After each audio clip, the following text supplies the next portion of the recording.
As we dig ourselves out of a very eventful weekend, it is time for a very important game on Hockey Night in Fitchburg here on FATV. I'm John Gugerty, joined by Dan Bolak. And Dan, we are getting ready for the first playoff game of the season. It's the MASCAC quarterfinals.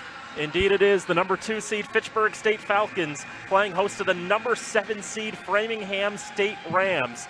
And if you saw the records on the splash screen, this looks on paper to be a lopsided matchup. Absolutely. Fitchburg State comes in 17-5-1 overall on the season. They were 14-3-1 in the MASCAC. That was good enough to get them the number 2 seed. Of course, the number 1 seed Plymouth got a bye, so they are automatically in the semifinals. But let's talk a little bit about their opponent, Dan, the Rams of Framingham State. 2-20-1 on the season, a record of just 1-16-1 in the MASCAC. And folks at home may be wondering, why exactly is a 1-16 team in the playoffs? And so I ask you, Dan, why exactly is a 1-16 team in the playoffs? In one word, COVID.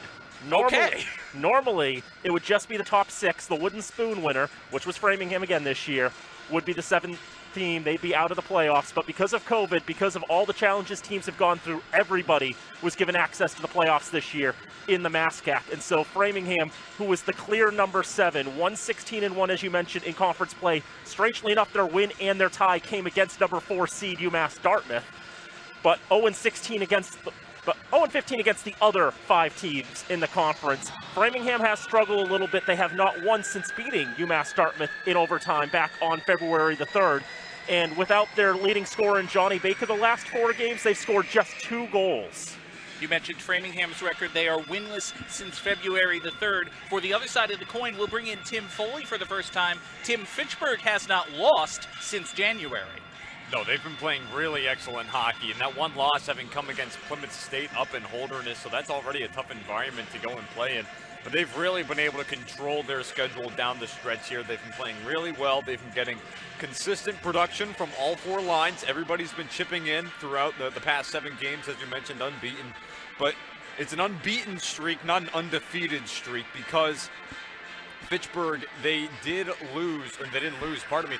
They tied that 3-3 game, the regular season finale against Worcester State. And we talked about it at the end of that last game. You have to wonder what kind of taste that left in the mouth of Fitchburg going into the playoffs now.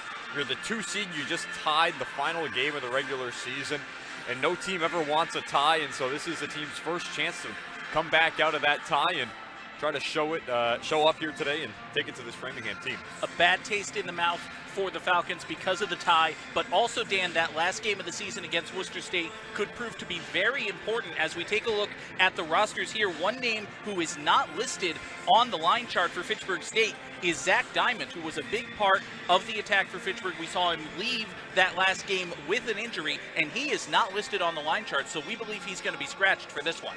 And that would be a huge loss for the Falcons. The freshman from Billerica, 11 goals in the team, is second on the squad. He's got 20 points on the campaign as well, has been a dominant freshman for the green and gold. And to be missing a piece like him is going to be challenging, but the Falcons do have the depth, I think, to get through it.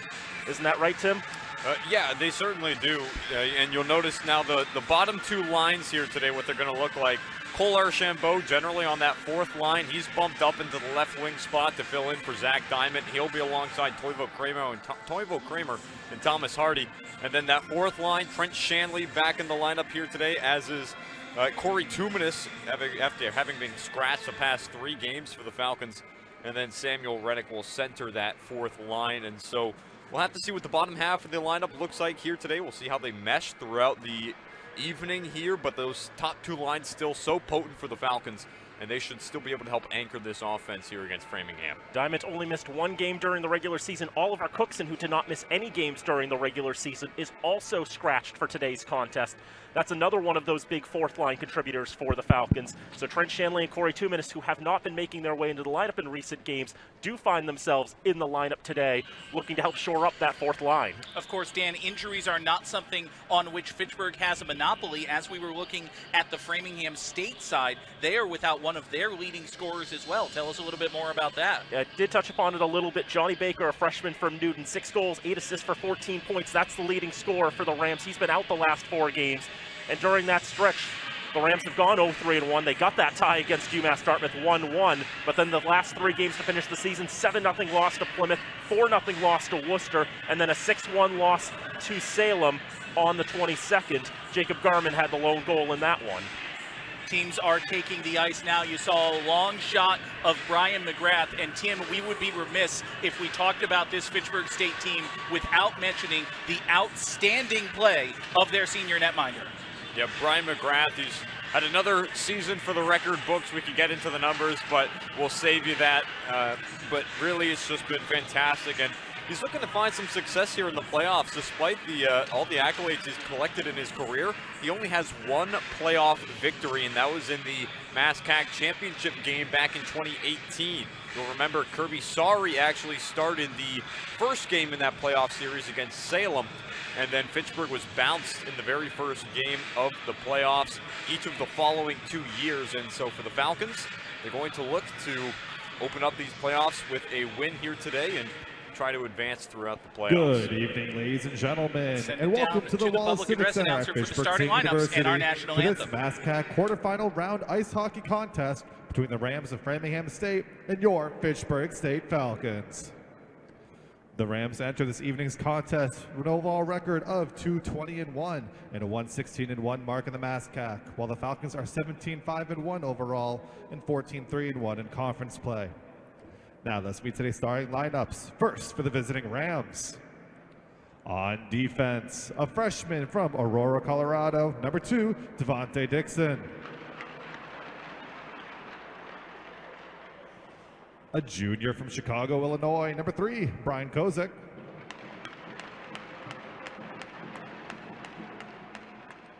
At forward, a junior from Rockville Center, New York, number 6, Brian Whelan. A freshman from Sioux Falls, South Dakota, number 9, Zach Bettman. A junior from Ashton, Pennsylvania, number 11, Eric Walsh. And in goal, a sophomore from Claremont, Florida, number 35, Blake Carlson. The head coach for Framingham State in his 4th season is Mike Bailey. He's assisted by Mike Duran and Melvin Nichols. And now the starting lineup for your Fitchburg State Falcons. A junior from San Jose, California, number 3, Egan Wolford. A senior from Baldwinville, Mass, number 7, Brian Glover. At forward, we have a junior from Simsbury, Connecticut, number 11, Anthony Chiolin. A junior from Messina, New York, number 16, Wyatt Wilmshurst. A junior from Westerville, Ohio, number 26, Hunter Fortin. And in goal, a senior from Worcester, Mass, number 29, Brian McGrath. The head coach for Fitchburg State in his 38th season is Dean Fuller. The associate head coach is Tom Patty. The assistant coaches are Vincent Giambroco, Chris Kine, Mike Chartrand, and Kevin Perry. Ladies and gentlemen, at this time, would you please rise for the playing of the national anthem?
Hockey Night in Fitchburg here on FATV, getting ready The for the NCAA MASCAC quarterfinals, the 69th overall meeting between the Framingham State Rams and the Fitchburg State Falcons. Historically, this matchup has been very, very nice for Fitchburg. 55-8-5 overall against Framingham. But Dan, as we know, in the playoffs, anything can happen. Indeed. And after all, with this Framingham State team, the last time they were in Fitchburg, there was very much a feeling of anything can happen. After all, Framingham scored twice in the first 5 minutes of that game, and the Falcons were on the back heel early. They were able to bounce back, score 5 in a row to dispatch the Rams, but still, you don't want to underestimate this team. Absolutely don't want to underestimate them rather. While we have a chance, we want to thank the underwriters who make this and every broadcast possible here on FATV. Fitchburg State Access remote broadcasts are underwritten by Workers Credit Union, Unitil, North End Subaru. Dan, help me out. I was trying to get there it is. It's right on the thing. How about that? Workers Credit Union, Rollstone Bank and Trust, UMass Memorial Health, Health Alliance, Clinton Hospital, the Sentinel and Enterprise, North End Subaru, Unitil, and Minuteman Press. Thank you all so much for them as we get ready for action. Here with the play-by-play is Tim Foley. Thanks so much, John. The puck is dropped. We are underway. Sit back and enjoy. It's the MASCAC quarterfinals here from Fitchburg, Massachusetts. The Falcons in their home whites win the opening draw, and they'll skate from left to right across their television here through the first period. Framingham in their road blacks, they'll skate from right to left. Puck poked back into the Fitchburg zone, and Egan Wolford will hold on. He'll wrap it around the far side. This is the 4th meeting this season between Fitchburg and Framingham. Fitchburg won the season series 3 games to none, outscoring Framingham 12-3 across the 3 games played. Including a 5-2 victory last time the Rams were here in town. A backhander out in front, and Hunter Fortin nearly gets us started here. Heading on the rush down ice with Wyatt Wilmshire, so almost able to deflect a cross-ice pass in net, but it will stay out. Starting goalies today for the Falcons, it is, of course, Brian McGrath doing the duties in net for Fitchburg, and for the Rams, that'll be Blake Carlson Jr., the goaltender out of Claremont, Florida. As the puck's thrown down beneath the net of Carlson. That'll be wrapped around near side, and Framingham clears it out of the zone now. Tipped down ice, that'll be off of a Ram, they'll say. No icing. Picked up by Macchione in the near corner. Nearly turns it over to Patrick Colgan, but Macchione levels him, and Fitchburg's able to retain possession. Still in the Falcons zone. Centering pass here for Framingham. That'll be thrown on McGrath by Dylan Marty's backhander, the freshman out of New Richmond, Wisconsin. McGrath plays it off into the corner, and the Falcons now clear it up ice. Michael Macchione dumps it in just before the blue line. Stopped by Carlson beneath the net and thrown all the way back down ice. Carlson for the Rams in his last start. It was this past Monday against Worcester in a 4-0 loss. Made 23 saves, allowed 4 goals, played the full 60 in the defeat. Puck comes back up to Holmes. His stride from the right point goes off the boards beneath the net. Now left side, Thomas Hardy trying to chase after the puck. Freshman out of Billerica can't quite get control of it. Now it's going to be backhanded through the neutral zone and moved up ice by Jacob Garman. Now out in front of the Fitchburg net here. That'll be picked up by Toivo Kramer, and he'll move it down ice. He'll gain the red line across the blue line now into the attacking end, and they'll say it was offsides. Cole Archambault playing on this 3rd line here today for the first time. A bit offsides there as Kramer is trying to bring it over. Our first stoppage here with 17:52 to go in the first. You mentioned Archambault getting moved up to that 3rd line, Tim. It was a bit of a rough shift for him. I think he actually broke off the top of his stick. There was a hunk of wood sitting just over the Framingham blue line for the last 30-40 seconds of that. Finally got picked up after they blew the whistle. Puck comes all the way back down into the Framingham zone, held on to here by Glover beneath his own net. Glover will give it off to the far side. Wolford now moves it up for Shanley, back into the lineup here today for the Falcons. Now in front, a drive from Rennick. Able to get it on Carlson. And the save is made. Puck deflects off into the corner. Excellent save made by Carlson, but a good effort by Fitchburg to get the chance off as Brian Glover unleashes a drive from the right point. Goes off the right pad of Carlson, and Framingham's able to clear it well out of the zone. Held on to here by Glover, now moved up by Wilmshire. He has it picked out of his pocket by Framingham's Brian Whalen. Now it's thrown up ahead on McGrath. He'll play it off down beneath his own cage. Glover's knocked off the puck, thrown out of the zone by Fitchburg. Egan Wolford, who's sporting a mullet, I noticed, in the pregame lineup for the national anthem. Passes it up ice to find Hunter Fortin. Now throwing all the way back down. That'll be an icing here against Framingham. And it'll come all the way back into the Rams zone with 16:37 to go in the first period. These Framingham goalies, Blake Carlson and Trevor Stenberg, are what I would call battle-tested. They have faced so many shots this season. The Rams give up, on average, 49 shots a game, but they've limited their team goals against about 4.5 goals a game. It's still not great, but you would expect a team who's 220-1 to be a lot worse than that.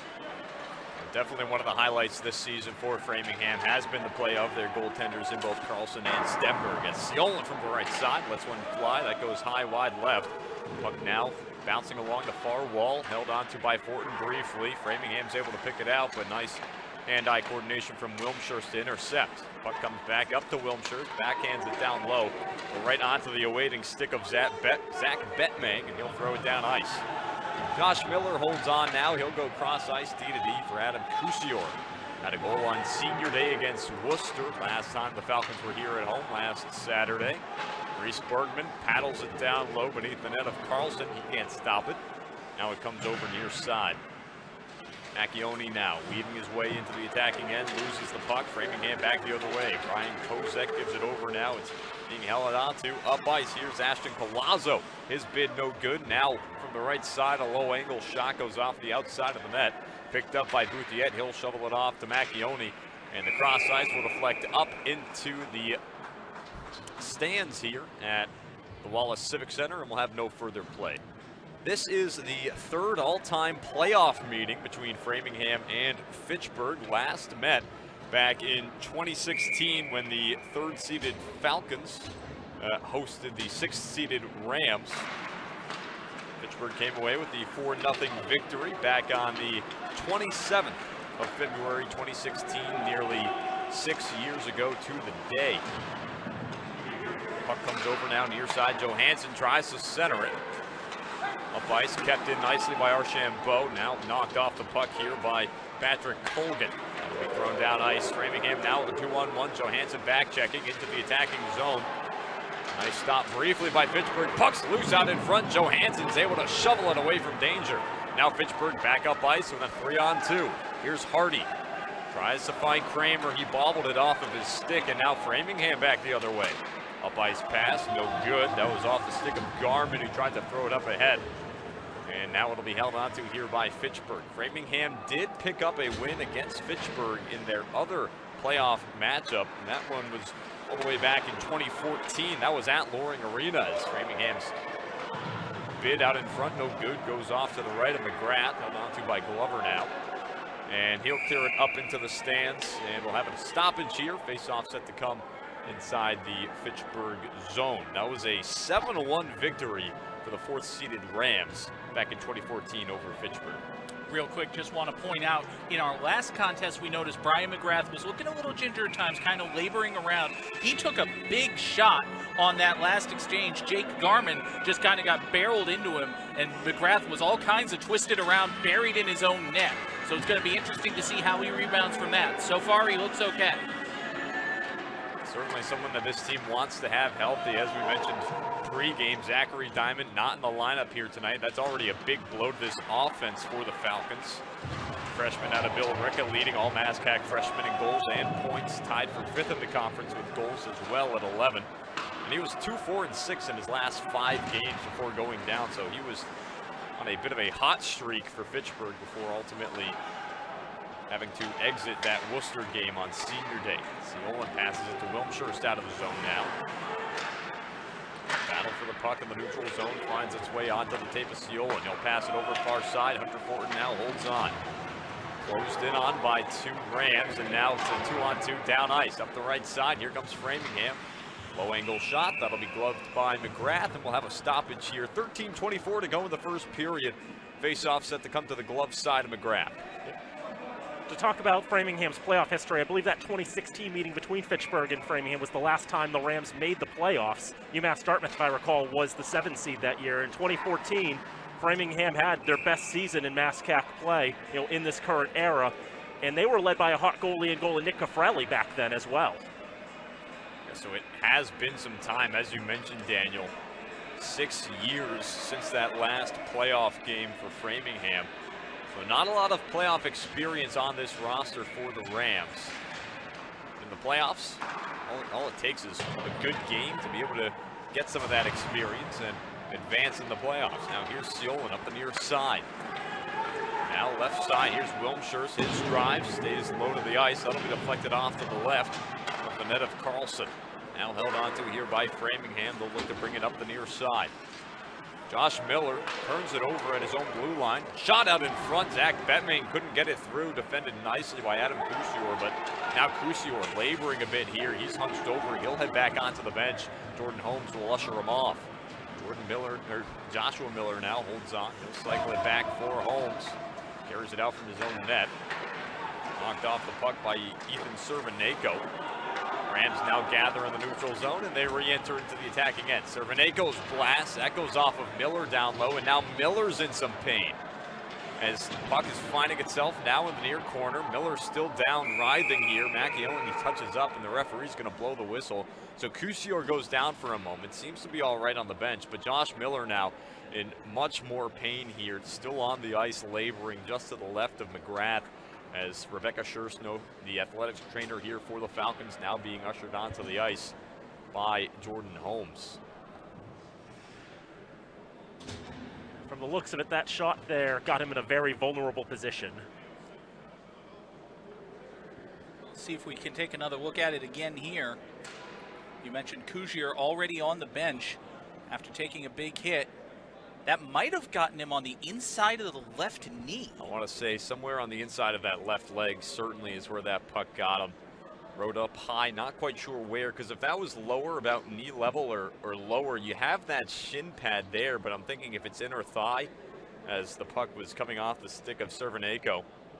Yeah, I think that's the knee or maybe the inner thigh. I don't think it was, you could look at it one way. Fortunately, it wasn't just a little bit higher, but I do think it got either the inside of the knee or maybe like the quadricep area. So Miller on his feet now. Junior defenseman out of St. Augustine, Florida. It's been an excellent defensive piece for the Falcons all season long. Yeah, he is not putting any weight on that left leg at all, Tim. Joseph Gilbert goes over to help him off the ice now alongside athletic trainer Schursnow. So Fitchburg, an unfortunate series of events here these past few games. What was a relatively healthy team throughout the majority of the season, despite the loss of Anthony Seolan throughout a middle portion of it, but he came back after winter break and was able to produce nicely. But now last game you lose Zachary Diamond, you don't have him for today, and now you lose one of your workhorses on defense in Joshua Miller. Luckily for Fitchburg, this is still a very deep team, as I'm sure Coach Fuller would express, but it certainly hurts to lose some of your top guys at each position. As now out of the defensive zone, here comes Christian Halbig over the right side of the line, as he lost the puck anyway, but he was offsides. Michael Macchione, it looked, was just ahead of the play. Halbig trying to hold up, couldn't do so. 11:53 to go in the first. The faceoff's going to come to the near dot here, just outside the Framingham zone. Shots right now unofficially in favor of Framingham, 4-3. Toivo Kramer set to take the draw here. He's going up against Ethan Cerveneko. Face-off one ahead here by Framingham's Caleb Kinski. Now into the attacking zone. Brought down to the ice was Jacob Garman out in the high slot. Fitchburg now looking to exit their own zone. Up ice, Egan Wolford gains the red line. He'll dump it down low. Thomas Hardy chases after it, but Betmain's able to clear it up ice and out of the zone. Now Kramer going to receive the hit, but sends his man down to the ice. Thomas Hardy tries to rifle off a shot from the left side. It's knocked off of his stick as now Glover goes to Wolford, D-to-D, thrown down low beneath the net of Carlson. Held on to here by Kramer. Leaves it off for Archambault. Holds on, gives up to Glover, right point. Back down low, finds Hardy, just escapes his reach, held onto by Colgan. Backhands it up, and this will be cleared out of the zone by Caleb Kinski for the Rams. Now Kinski, left side. His shot goes off the blocker. McGrath will punch it aside. Brian Glover holds on now here beneath the net, and he'll leave it off for Rennick to carry it out from underneath the cage. Rennick able to battle and get the puck out of the zone. Lost it for a moment, but nice job clearing it nonetheless. Framingham now quickly back into the attacking end. Eli Slagter tries to center it for Brian McGrath, who will make the save, and we'll have a stoppage. 10:38 to go in the first period.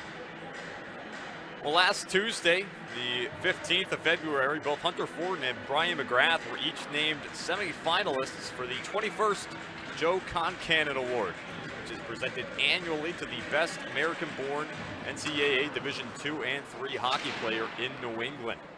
As the puck's going to be chipped up and out of play, we'll have another face-off in the Fitchburg zone here. Concannon was a Litchfield, Connecticut native, graduate of Boston University, served as the SID of Holy Cross before joining the Boston Globe in the late 60s. He was also a part of the selection committee for the Walter Brown Award, which is the Division I equivalent of the Concannon Award. So this is McGrath's second time being nominated for the award. A couple other MassCAC nominees as well. Plymouth's Miles Abbott and J.R. Barone, and UMass Dartmouth's Dylan Radin, all being part of the honor this year. As here's Forden out in front, tries to backhand it on Carlson. Puck is loose over on the far side. Award finalists and the winners going to be announced after the league playoffs and just before the start of the Frozen Four in Lake Placid, New York. As we'll have a face-off here, come back inside the Fitchburg zone, it looks.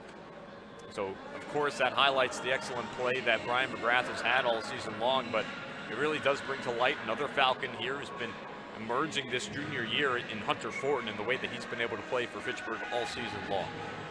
13 goals and 14 assists for Forden, the junior from Westerville, Ohio.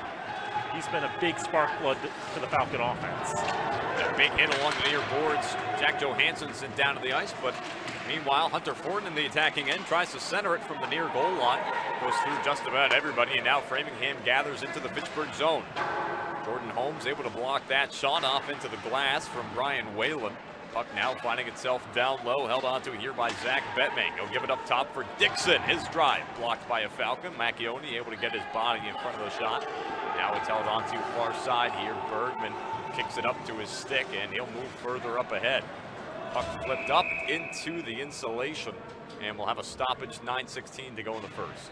Just want to give a quick injury update. We did see Adam Kuzier back on the ice. He just went to the bench right before that last whistle, but he did get back out there. To be perfectly honest, he didn't look like he was going at 100%. He didn't like launch himself at anybody or anything, but he did get back on the ice, so I expect him to play a part in the rest of this game. You have to imagine part of it, especially at this point, is having just lost Joshua Miller as well. Fitchburg now even thinner on defense. The extra skater here today for Fitchburg is the defenseman in Jack Johansson, so there's some saving grace there that the Falcons are still able to run 3 full lines of defensemen, but it does still hurt to lose one of your top options on defense. As it's now thrown over in front of the Fitchburg bench. That'll be cycled down low, held onto by McGrath. He'll leave it off for Holmes. Holmes knocked off the puck briefly. He's able to regather possession. He'll throw it up around the boards to Reese Bergman. Puck flipped up ahead. Michael Macchione now in a foot race for it. Able to outpace Walker Smith. Macchione holds on here. He'll flip it up for Bouthiette. Centering feed, looking for Archambault. Archambault was crashing into the high slot, but he just had it knocked away. Now here's Glover.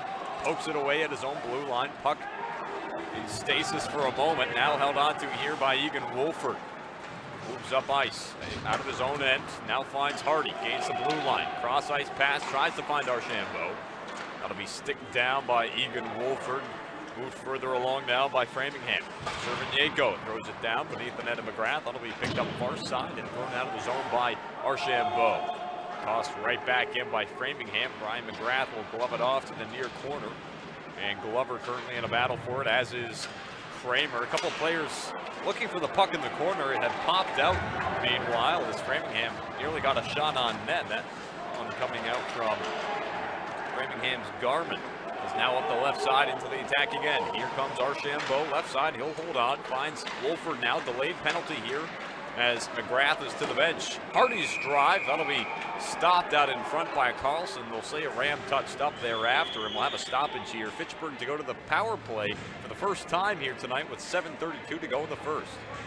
The Falcons have looked really sloppy trying to get the puck out of their own end. They've turned it over a few times, leading to Framingham getting opportunities. And also, that was Fitchburg's first shot on goal in nearly 10 minutes.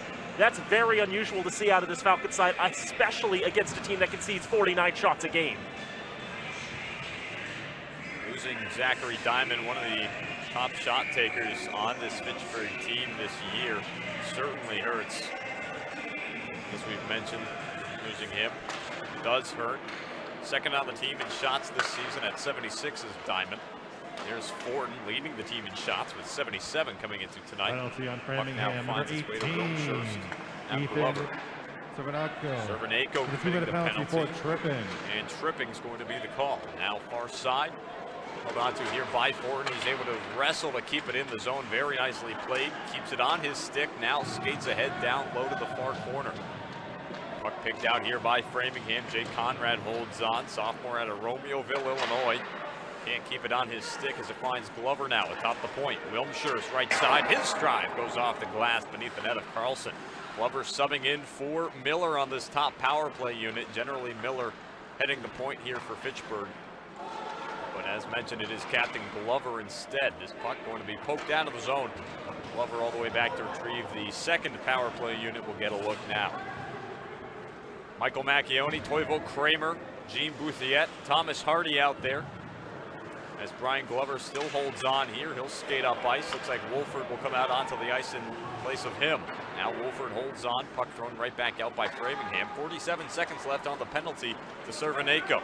Now here's Hardy, right side, cross ice pass, throws it up into the torso of Michael Macchione. Dances out of the way and receives it off on the bounce off the far wall. Now here's Gene Bouthiette, up the top of the point, finds Wolford, now back down low for Macchione. Near side, Kramer holds on, gives it back up to the point for Wolford. His drive, tries to find some space through traffic, and Carlson able to track the puck and keep a glove on it. 25 seconds left in the tripping penalty to Cervenako. Fitchburg getting some good looks here on the power play, and that's really what they needed. You mentioned, Dan, they've been a little sluggish these past 10 minutes. Indeed, and this is a Falcon team with a 24% power play efficiency on the year. Framingham 66.7% on the kill. That's the third worst in all of Division III hockey. Macchione set to take the draw here. He'll win it over to the far side. Bouthiette gives back up to Wolford. Now Kramer, right side, patiently. Tries to find Bouthiette, just hops off of his tape. And then a nice job done thereafter by Cam Lindsay to throw it all the way down ice. As we now see, Josh Miller has just emerged out of the Fitchburg locker room. He's standing in front of the glass to watch the game, no stick in hand. Chance out in front, Toivo Kramer almost able to turn it on net, but he sends it far wide right. Framingham now back to full strength as the puck's thrown all the way down. And Josh Miller is going to come back onto the ice. Still That is not a man who's going to play hockey anymore today, Jim. Still favoring that left leg. No doubt wants to be on the bench with his teammates. As mentioned, Fitchburg still with 6 defensemen. Well, I say that, but he did just have a stick passed to him, so. I can't imagine it's a comfortable feeling sitting on the bench as a hockey player and not having a stick in your hand. So we'll see. We'll have to see what Miller decides to do. It is the playoffs after all. Down low, around the far side, nearly picked up by Wilmshurst, but it comes up to the point and it's thrown further back down by Walker Smith. Now a drive blocked by the body of Halbig out in front. Bothering here out in front is Andrew Miller, as he had a couple of chances there, but nicely played by Halbig to prevent the opportunity from developing. 4:50 to go in the first period here, still scoreless so far. It's the MassCAC quarterfinals here from the Wallace Civic Center in Fitchburg, Massachusetts, as the second-seeded Falcons host the 7th-seeded Rams. And we're going to have a penalty coming up here. It'll be the first power play of the night for the Rams. Christian Halbig set to go to the box with 4:39 to go. Framingham on the power play this season, just about 11%. They are 10 of 95, worst in the MassCAC. Fitchburg on the penalty kill, on the other hand, 88 of 100. That is good for 88%, as you would expect. Penalty of Fitchburg, number 20, Christian Halbig. The 2-minute penalty for holding. We saw there on the replay, he actually grabbed him by the back of the jersey and led him down to the ice, which you cannot do. Can't do that. It's against the rules. Held on to here by Framingham in the attacking end. A nice move from Piatti to create some space for himself. Puck ends up being loose down for Cousior down low. Thrown in, far side, held on to by Colgan. That'll be cleared back up and out of the zone by Fitchburg. Falcons on the penalty kill this year, as mentioned, 88%. They've also got a couple of short-handed goals, as this one's thrown all the way down ice. Gene Bouthiette had a short-handed goal 2 games ago. It was against Westfield in the victory for the Falcons. That was the last road game the team played, that 4-1 win over in the Whip City. Bouthiette not on the ice right now. Still another minute and 18 seconds left on the holding penalty here for Halbig. Offensive zone faceoff for the Falcons on the kill. Here's Hardy. He'll win the draw, and he'll give it right back out to Wolford outside of the zone. Finds Glover now near side. Falcons go D to D as a laser sent directly into the Fitchburg bench by Brian Glover, nearly connecting with the linesman, as well as a couple of Falcons having to dodge out of the way. Coach Fuller looking limber on the bench, having to shuffle aside as able to avoid contact there. Got to make sure you have your reactions in tip-top shape, especially in a postseason game. You don't coach hockey as long as Dean Fuller's coached hockey without being quick on your feet. Wolford now able to win the draw, or he doesn't win the draw, he picks up the puck off the draw, and now it's moved down to Fitchburg zone. Thomas Hardy does a nice job blocking the puck with the body, keeping it in the Framingham zone, killing more time off this penalty for Halbig. Still 51 seconds left on the holding call. Framingham now gathers and they enter into the attacking end. Held on to near side, given back up to the point, thrown in further by Brian Kozik, junior out of Chicago, Illinois. Now it's wrapped around, comes all the way back out of the zone, and held on to here by Carlson. 33 seconds left in the penalty to Halbig.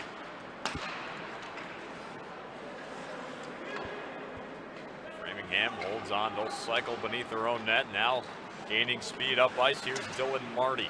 Wolford sends him to the ice and now holds on to the puck, finds Bouthiette into the attacking end. Bouthiette tries to shake it back over to Wolford, but now here's an odd man rush for Framingham, still on the power play. Marty left side, his stride, blocker save made by McGrath.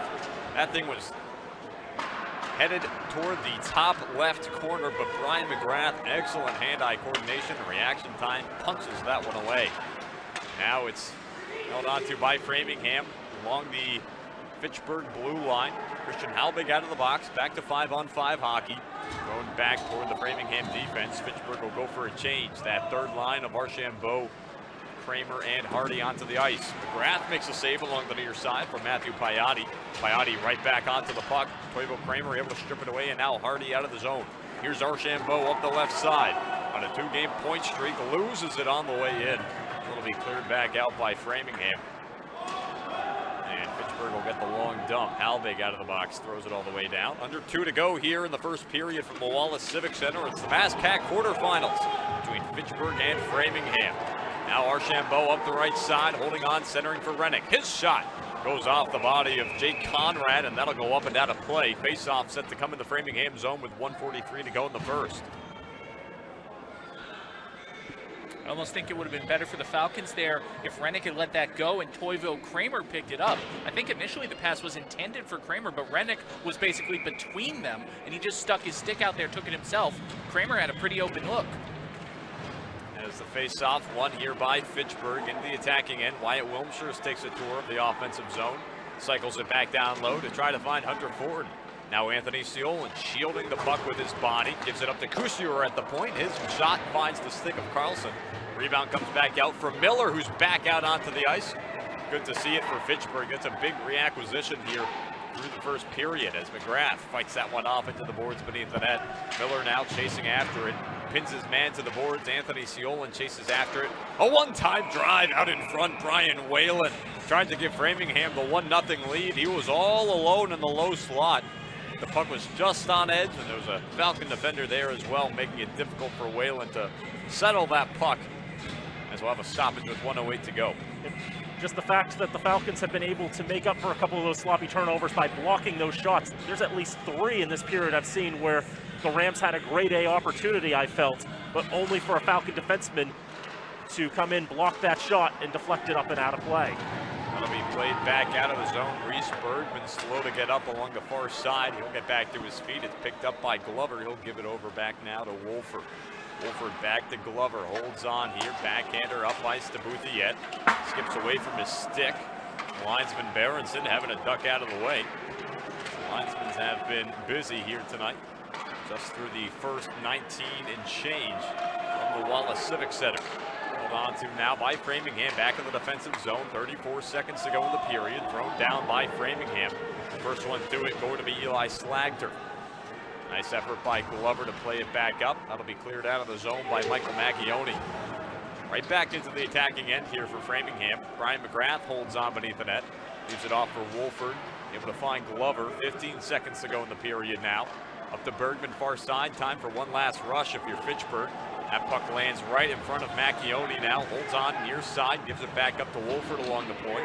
Tries to backhand it down low, but as the seconds tick off, the first period will come to an end. 0-0 through 20. Shots unofficially tied at 7 apiece. Gentlemen, not the period I think you'd expect if you were Fitchburg, as you find yourselves, not just the fact that it's tied, but the play really wasn't clean. They didn't have a whole lot of good offensive looks in that first 20 minutes of play. No, absolutely not. I think if you took someone who didn't know which team was which and had them watch this first period and you told them one of these teams is 14-3-1 in the conference and the other one is 1-16-1 in the conference, that independent observer's first reaction would be, wait, really? Really? And then if you forced them to guess which one, they would guess Framingham. I think Framingham played a better period here than Fitchburg State did. As you mentioned, Dan, the Falcons looked really sloppy, and Framingham State had a number of very good opportunities. Yeah, the one word that comes to my mind is lost. The Falcons look a little lost out there. They've really had trouble connecting their passes. They've made some sloppy turnovers. They've given Framingham far more zone time than they deserve. But credit to the Rams for coming in here. You know, they've got this opportunity in the playoffs. It's the first time in 6 years they've been here. They're going to make the most of their opportunities, and they've played a tremendous first period. After all, this is a team that they don't generally get blown out too much. In the 3 games they played Fitchburg, they've only conceded 12 goals. They've held the Falcons to below average in a sense.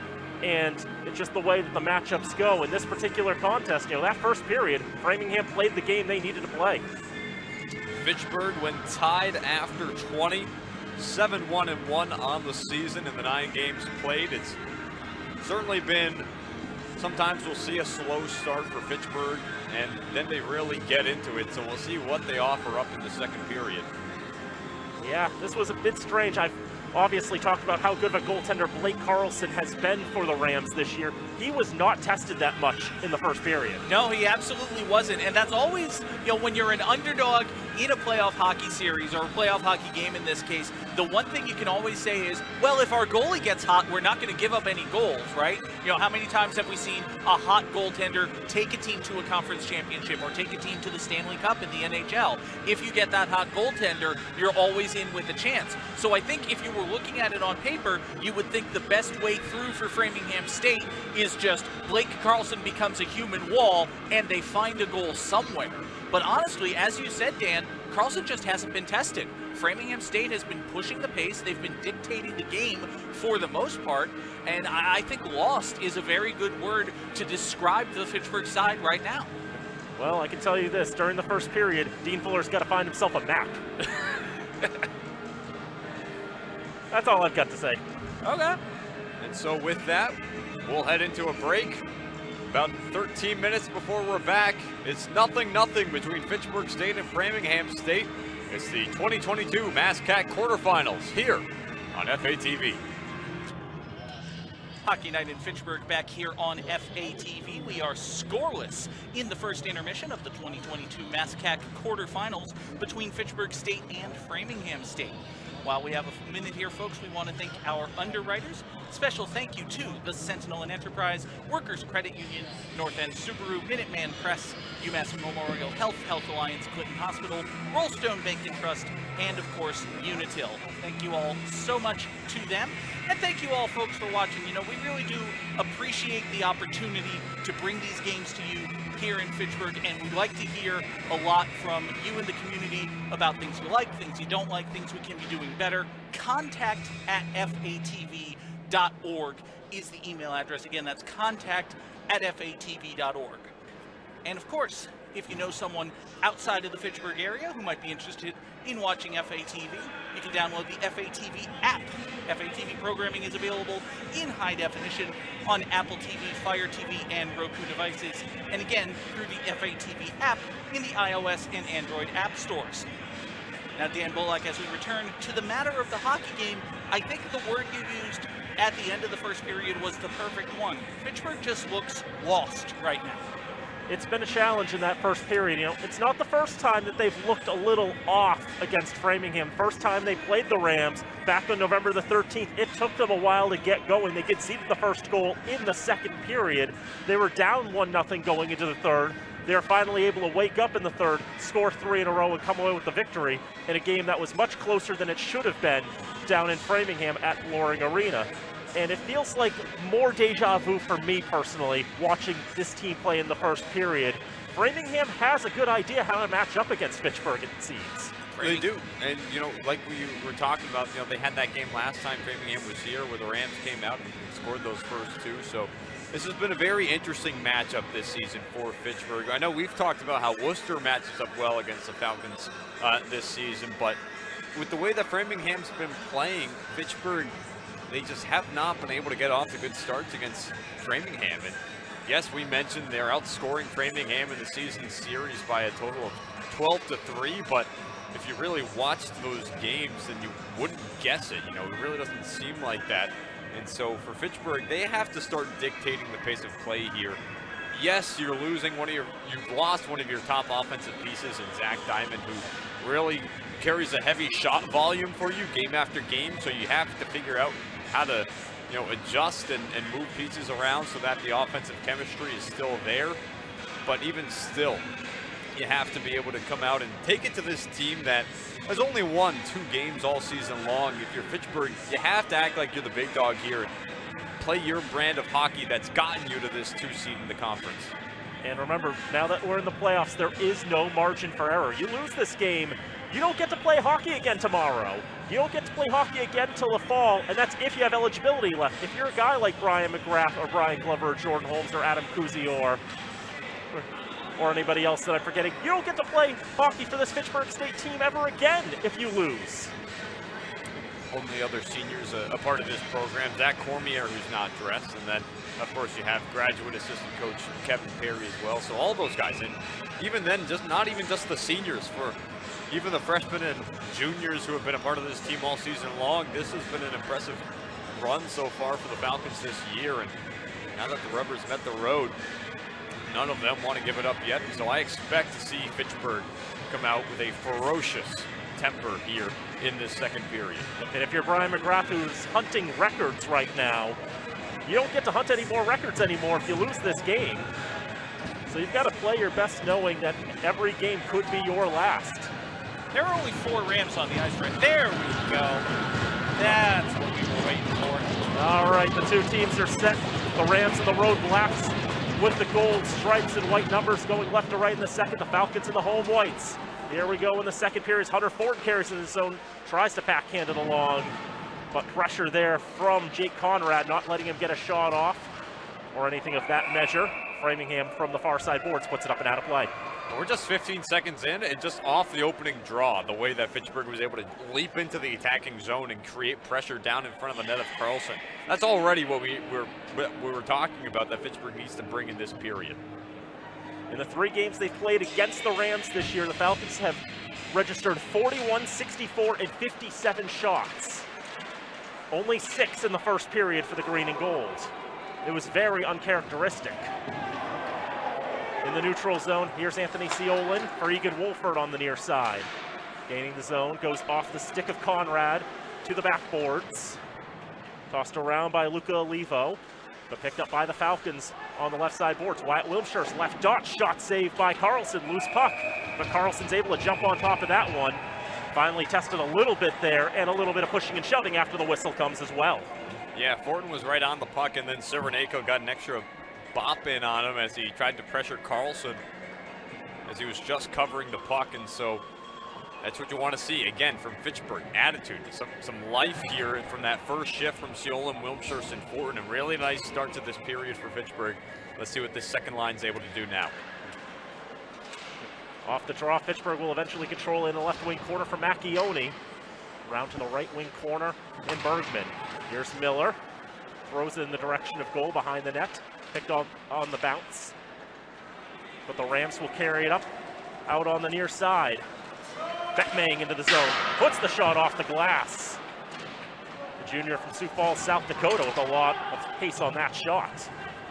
Beckmang had the opening goal against Fitchburg last time the Falcons and Rams met here in Fitchburg, as a shot off, stopped by McGrath, and he'll hold for no further play. A minute 17 gone in the second. Yeah, that was one of the fastest goals that's ever been scored against Fitchburg in this program's history. We were there, Daniel. It was 13 seconds into the game, but officially on record it says 8 seconds, so pick or choose. I think someone was just a little slow in starting the live stat clock, is what it was, but I guess if nobody complains about the historical record, does it get changed? McGrath will hold that for a draw. I didn't know we were having philosophy talk here. You never know what you expect when you turn it on FATV. I suppose that's true. So the draw will come to the left side of Brian McGrath, currently standing 5th all-time in career save percentage in D3 history. And the next few guys behind him all have save percentages 4 points lower than him.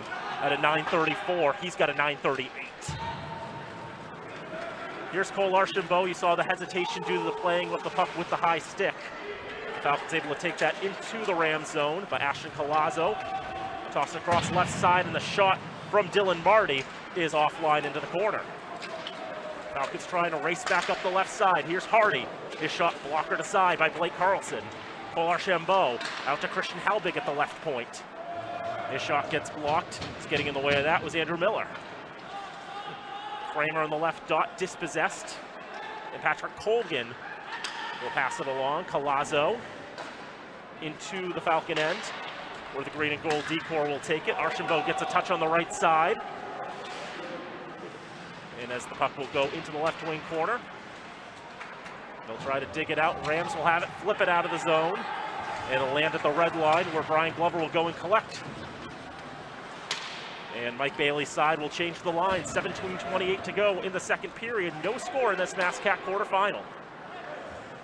Egan Wolford long for Rennick with the touch on. Here's Shanley into the zone. A lot of pressure from behind. And just enough so Carlson can get on top and cover. Yeah, that puck was thrown ahead by Fitchburg, and it just went off a Framingham stick, which almost left it perfectly for Trent Shanley as he was streaking up ice on Carlson. So it was nearly a defensive effort by Framingham, almost turned into a defensive blunder. There you see Shanley almost able to trick Carlson and have it slide through the 5-hole. It wouldn't have been by design, but it looked like he was trying to do the Kucherov. It's a 2-on-2 for the Rams into the zone. On the left side, tossed into the slot. Nobody there in black to pick it up. Here's Rennick.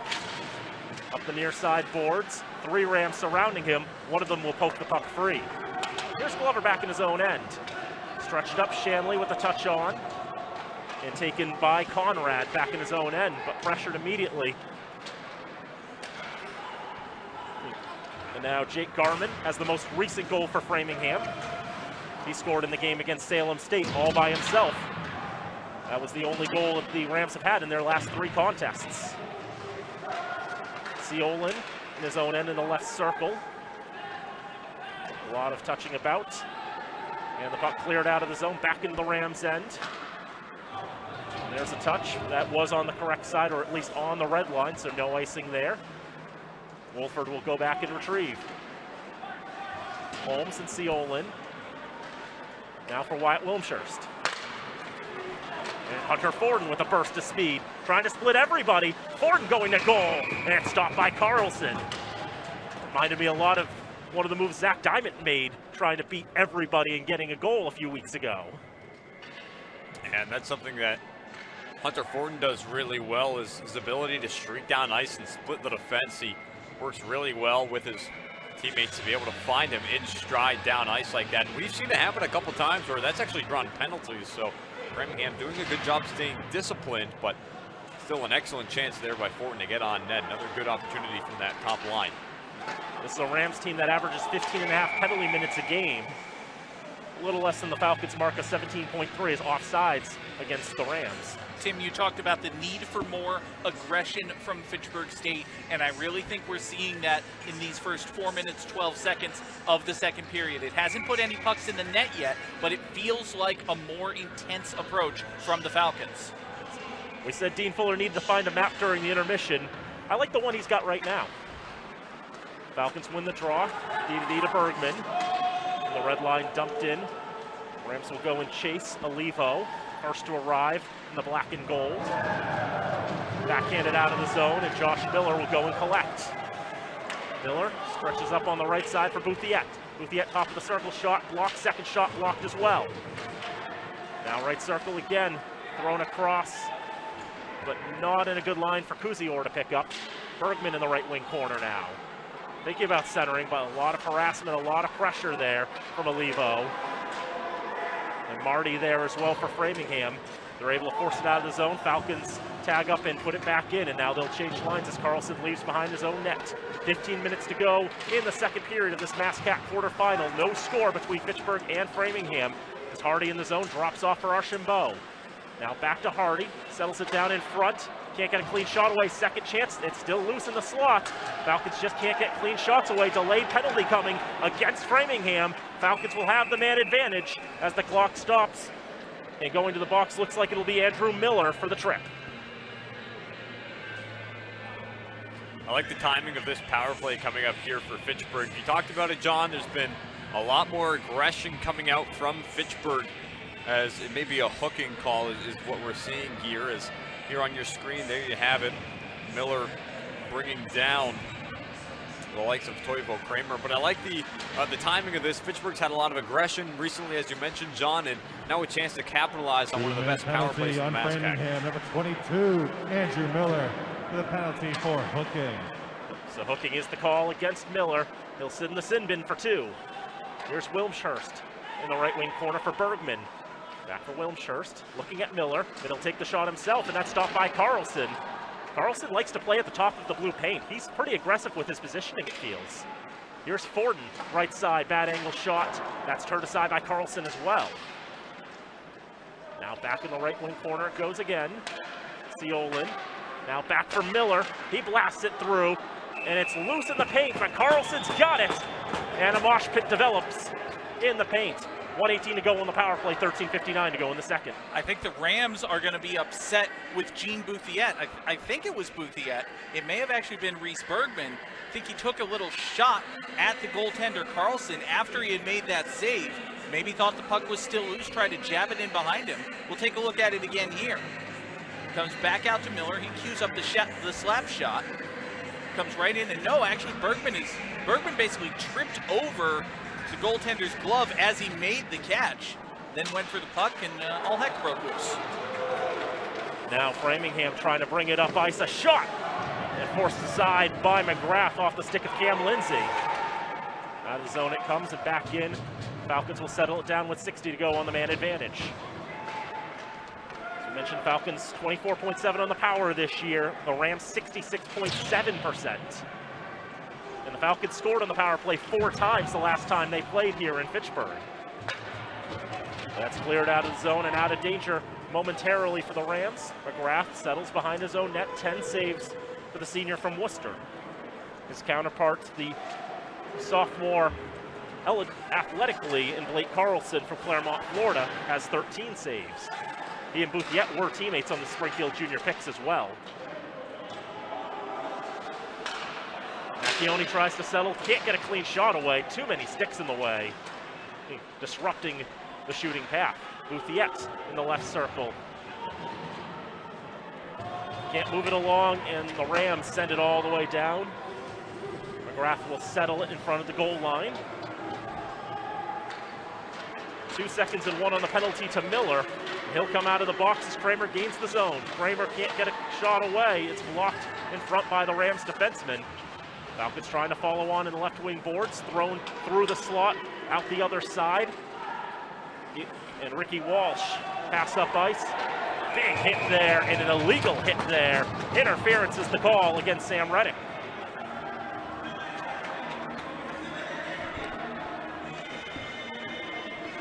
I think it's going to be Glover. Glover, yep. So Glover's going to be called for the interference there, and the Rams will go on their second power play of the contest.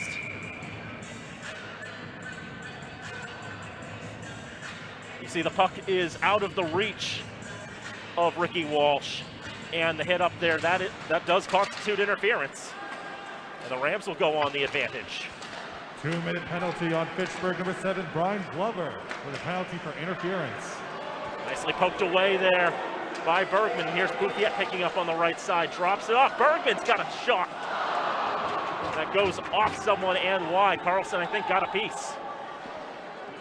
That was a good opportunity for the Falcons shorthanded. They've got 4 on the kill this season. That's thrown down ice again. The Rams 10.5% on the power play. 4th worst in Division 3. The Falcons 10th best on the kill at 88%.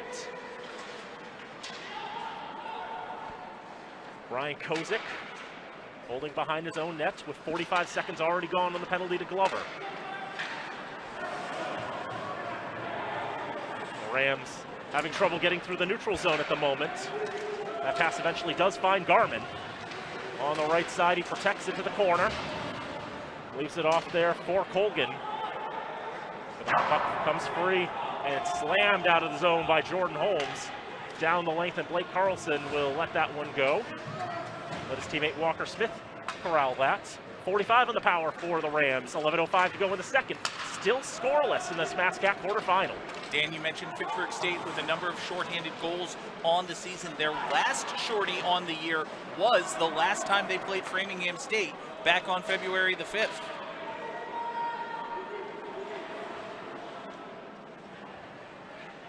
I think that was Bouthiet who got that one too, if I recall correctly. But now the Rams will go and regain the zone with 15 to go on the advantage. Colgan around the boards will come to the right point, and Smith. There as well as Beckmang. He makes his way to the point. Pass out left circle, whiffed on. Bergman, great pressure on this penalty kill. And Glover is freed from the House of Pain. Back to full strength. Go the Falcons with 10:15 to go in the second period. Behind the net battle for Josh Miller. Takes control of the puck. Rainbowed out of the zone to his counterpart in number 19 in Colgan. Now up ice. Here's Whalen.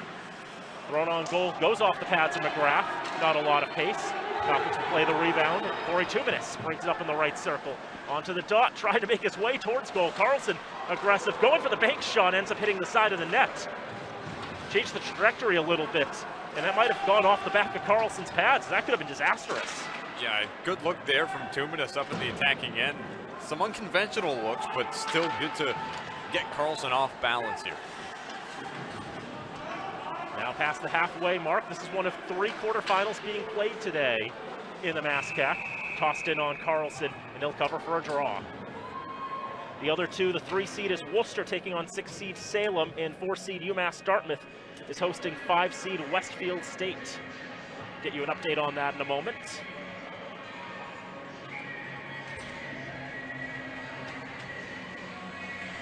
Dean Fuller has to be happy with the intensity he's seen from the Falcons in this first half of the second period.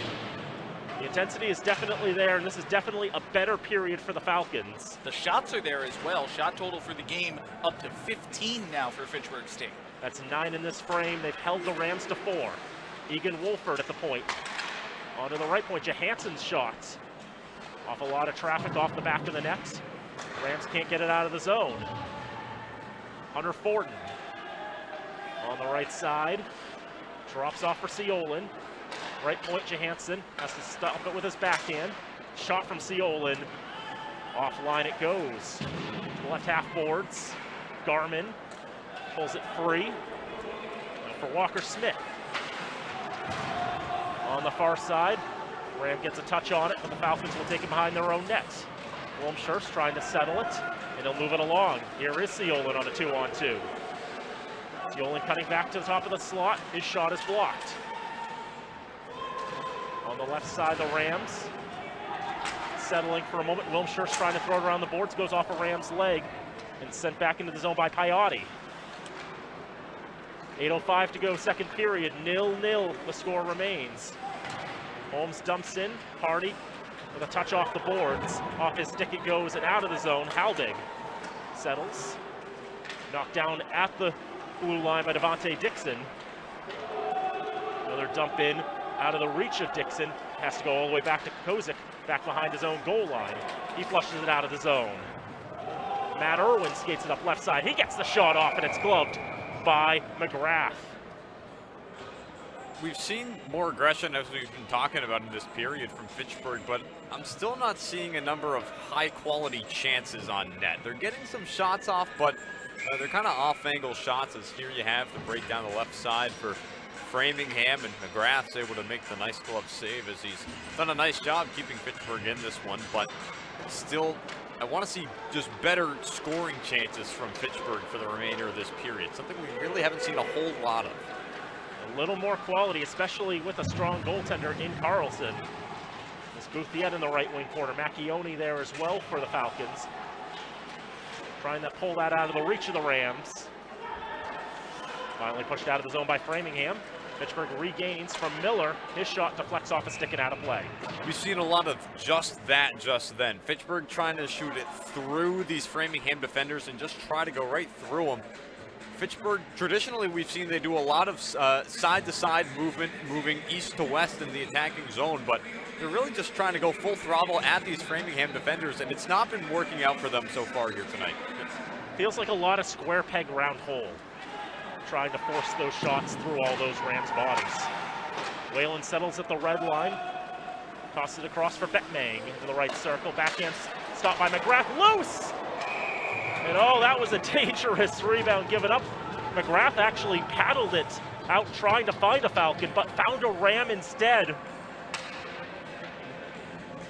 Could have been disaster, but instead McGrath able to make up for it with a save there. We'll take another look at it here. The rebound comes right out to Brian Whelan.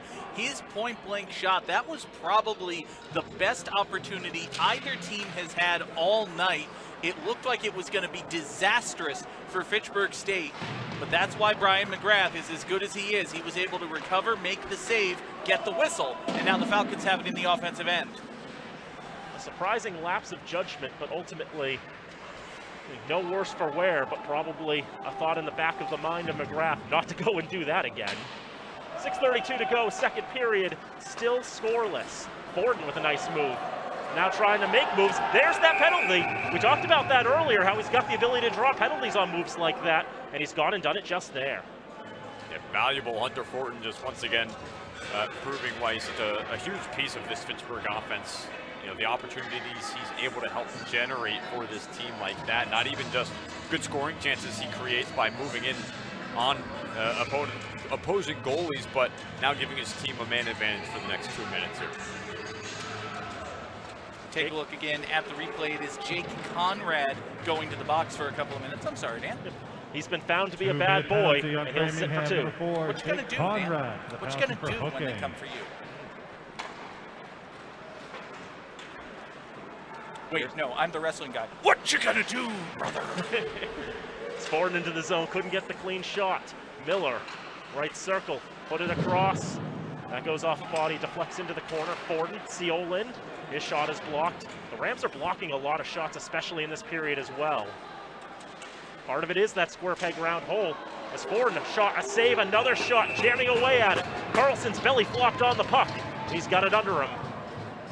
Nice job by Fortin there. We've seen it throughout this game. That's a moment where Fortin, as he was atop the point, Another Falcon maybe would have just taken that, but he did a nice job of breaking down to the right side, finding some open ice, and then finally unleashing it on Carlson, and then chaos ensued on the rebound as he was able to then cover up. 16 saves for Blake Carlson, keeping the Falcons off the board. Fitchburg settling. Here's Glover holding for Bouthiat on the left side. Back for Glover.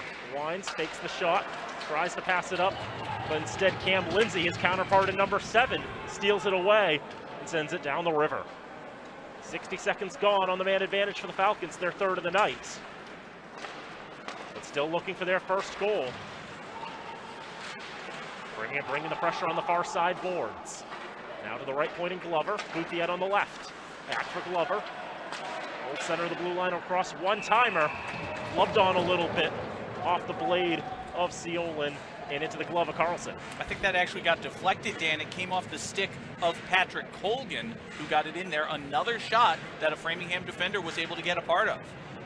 Yeah, and then it just rolled off the end of the stick on the shot, so unfortunate break for Fitchburg. But still good offensive pressure here on the power play.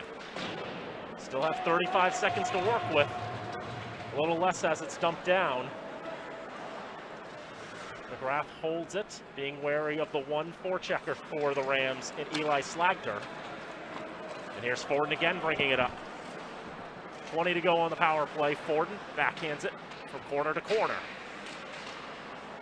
Still in the right wing corner, and now Miller, right circle. Shot is blocked again. Pinballs in the slot and out of the zone. McGrath settles in the corner with 2 seconds and 1. And coming out of the box will be Conrad. He's served his time. Rams are back to full strength. Every blocked shot, every clearance, every tiny little positive thing that goes in the Rams' favor, the Framingham State bench is erupting. They are coming at this. They obviously know they are the underdogs, but if they can find a way, if they can get a puck in the back of the net, they can get past Fitchburg State. These guys have been gifted a unique opportunity, and they don't want to lose it. They are playing their hearts out right now. And this is a young Framingham team, too, that has the potential to return everybody next season. So as Carlson gets the cover here, you know, these guys, of course, they'll all be back, but they still have a ferocity as though this could be their last game ever together, even though it could just be the last of the season. Even still, that's enough motivation to want to play your hearts out, as you put it, John. Athletically, there are no seniors on this roster. Academically, there are some seniors. And after all, at the Division III level, it's not just ice hockey. There's also real life that factors into things. Players are set to graduate. They've got jobs lined up, and they have to be ready to move on. And they'll leave ice hockey behind, but they want to make sure they're going to come out with a bang. As here's Hardy behind the net on the left side, looking for a passing lane, having trouble finding one. A turnaround shot is blocked. Puck loose on the left side. Halbig throws it towards goal. Kramer can't find it off his stick.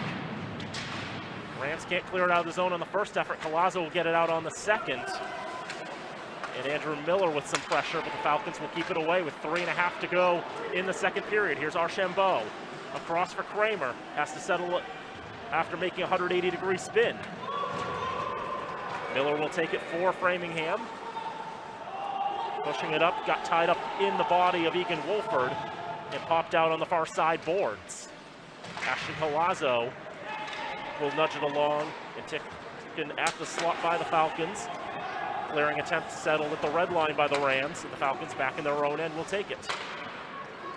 2 minutes in front of his own bench. Trying to backhand it along, but getting in the way was Caleb Pinsky. Rams can't get it out of the zone. Shanley down there, fourth line for the Falcons out there. Trying to keep the pressure on. Wolford settles and deposits a Ram to the ice. Framingham will skate it out of the zone. Shaking off that check was Jake Garman. And now Rennick for the Falcons off the boards. Delayed offside against Framingham. They've tagged up now. Fitchburg will take a moment to breathe. 2:18 to go in the second period. It's Fitchburg State 0, Framingham State 0. It's FSU 0, FSU 0. in one of these battles of the FSUs that we see every so often. Icing called against the Falcons. Now's a good time for a scoreboard update, Tim. Sure, yeah, so out of town, as you mentioned a bit earlier, Daniel, 2 other MassCAC quarterfinal games going on here tonight. Salem's visiting Worcester in the heart of the Commonwealth, and they actually hold a 3-1 lead, being the 6th seed coming into the tournament over the 3 seed Worcester State. That game about midway through the 3rd. And then you have Westfield and UMass Dartmouth down in New Bedford. That's the 5 seed at the 4 seed. UMass Dartmouth holds a 1-0 lead with just under 4 minutes to go in the second. And if that Salem State score holds, that Dartmouth game would be the game to decide who plays the Falcons, assuming, of course, that the Falcons win, which, the Falcons would like. Reddick's shot is punched aside by Blake Carlson. And the Rams trying to move it out of the zone. Wilmshurst to stick on. And the Rams send it down. It's going to be icing. If Framingham wins, they will go to Plymouth no matter what happens with the other games. Yeah, so the potential playoff scenarios, as you're starting to get into it there, yes, Framingham would go to Plymouth no matter what, and then for the Falcons, the only potential matchups would be against Worcester, UMass Dartmouth, and Westfield. They could not play Salem if both Fitchburg and Salem were to advance. That is the one team that Fitchburg cannot possibly see in the next round, aside from Plymouth. But Salem's got a history of pulling some upsets as the 6. And already doing so here tonight against Worcester. Although you keep in mind, yes, they're the 6 and Worcester's the 3 seed. There's a nice spin around chance from Miller out in front. But we also remind you that just 2 points separated the 3 seed and the 6th seed this season in the MassCAC. It was a tight race for those 3rd and 4th seeds to get playoff games in the conference this season. Every game truly mattered, especially down the stretch. Both Worcester and Salem won 8 games on the year. Just came down to ties. Worcester was 8-8-2, Salem 8-10. That is the difference between 3rd and 6th in the MassCAC. And of those 4 teams from 3rd to 6th, UMass Dartmouth had the fewest wins, but they accrued the only 3 loser points. They had 3 overtime losses. They were the only team in the conference that had any losses in overtime. Strange how that turns out, too. Just like UMass Dartmouth was the only team to give up points to Framingham. Framingham got a win and a tie against them, then went 0 for 15 against the rest of the conference. Is it possible that UMass Dartmouth is just located in the Bermuda Triangle? They've been having a very peculiar season, for sure. Yeah, I can't get a read on those guys. They're just weird. And they are ahead, 1-0 against Westfield, we remind you. 30 seconds to go in the second period. Both these teams are still in search of a goal. We will get one by the end of the night. That is a guarantee. Thrown into the zone, punched away by Carlson into the corner and cleared out. 15 to go in the frame. Jordan Holmes off the near side boards, taken away. And the Falcons on the back check, breaking up that chance. Out of the zone it'll come, and the Rams are just going to run the clock down. 40 minutes in the books, and we still don't have a goal in this 2-7 matchup of the MassCAC quarterfinals. We were talking about it at the end of the first period, what we wanted to see from Fitchburg in the second. We wanted to see more aggression. I think we got that, but the thing that's still lacking, I harped on it a bit throughout the period, is still a lack in real quality scoring chances. Fitchburg hasn't been moving the puck all that great. Framingham's done an excellent job of parking the bus and blocking shots left and right that have tried to enter from the slot or any sort of favorable angle for Fitchburg. And so Carlson's done a nice job of handling what has been thrown on him, but full credit to this Framingham defense for what they've been able to do, and a tip of the cap for Mike Bailey. Your team is 1-16-1 in conference play, 2-20-1 on the entire season, but now you're 20 minutes away in a tie game for moving on to the MassCAC semifinals. That just goes to show, whenever you make it to the playoffs, throw everything out the window. It's about how you play the game that's in front of you. And Framingham, they've been playing this game excellently here tonight. And so once again, a tip of the cap to Mike Bailey, the way that he's been able to prepare his players to play here tonight against the 2-seeded Falcons. No, absolutely, Tim. Framingham has played an incredible 2 periods of hockey. It's almost amazing that Fitchburg got the 14 shots that they got in that second period, because as you said, it seemed like every time a Falcon reared back to shoot, there was 1, 2, 3 Rams jumping in front of the puck, deflecting it, blocking it with their body, and then taking it on the way and forcing another chance for Framingham State. The Rams only got 6 shots away in the period, but the important thing right now is it's still scoreless. All it takes is 1. All it takes is 1. And if you're Mike Bailey, if you're in that locker room, you're probably saying something to that effect. All it takes is 1. They've got to find 1. And one thing I've noticed, we saw this last week in the game against Worcester State, was how defensively sound the Lancers were in the third period. How many players they were jamming in the slot trying to protect their goalie in Wyatt Friedlander. And the Falcons just had trouble really getting grade A opportunities late because there were so many Lancers in the way. And I feel like we're seeing a little bit of that here in the second period with how Framingham is playing defense. They're doing a very similar method to try to protect Blake Carlson. One more thing I want to mention before we take the intermission break, and Tim, I'd like to get your thoughts on this as well, see if you saw the same thing that I did. Very early in the second period, I noticed that the Falcons were rotating defensemen very, very quickly, especially with Josh Miller. He was rarely on the ice for more than 45 seconds or a minute at a time. But then as the period went on, it felt like he got a little bit more sure. He got his legs under him, so to speak. Remember, Josh Miller left the game early in the first period.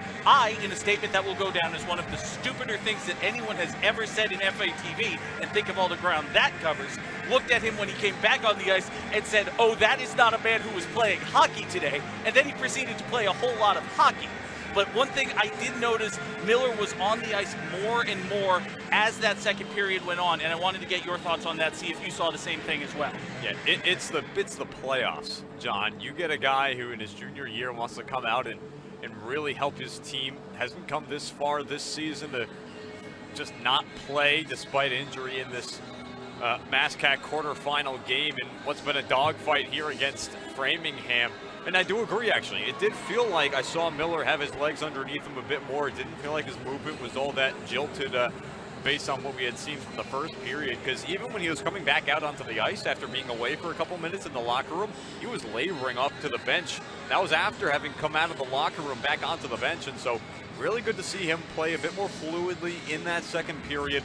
And certainly somebody that Fitchburg's going to rely on to help anchor this back line here across the last 20 minutes. And should Fitchburg get another opportunity on the power play, he's a big piece of that power play as well. So you need to keep him on the ice, and it's good to see that he's back and playing as we've seen him throughout the season. We've talked about the script, if you will, how Fitchburg State came into this game 17-5-1 overall, 14-3-1 in the MASCAC. Framingham 2-20-1 overall, 1-16-1 in the MASCAC. And the script says this should be an easy victory for Fitchburg. Framingham is taking a flamethrower to that script right now. I tell you what, Dan, for the Falcons, the script is out the window. For the Rams, they're setting up for a storybook ending. You come in as the massive underdog, you're in Fitchburg, playing the Falcons, you hold them scoreless through 2 periods. Look, folks, I know we're on FATV. It's Fitchburg Access Television. I get it. But there are probably folks in Framingham watching, and if they're not, there should be, fatv.org. But this has been a heck of a game, and it's a heck of an opportunity for Framingham State. And it's going to be something to watch as we head into the third period. Indeed, so we'll take the intermission break. We'll be back in a few minutes with the start of the third period. Till then, don't go away. This is the 2022 MASCAC quarterfinals here on FATV.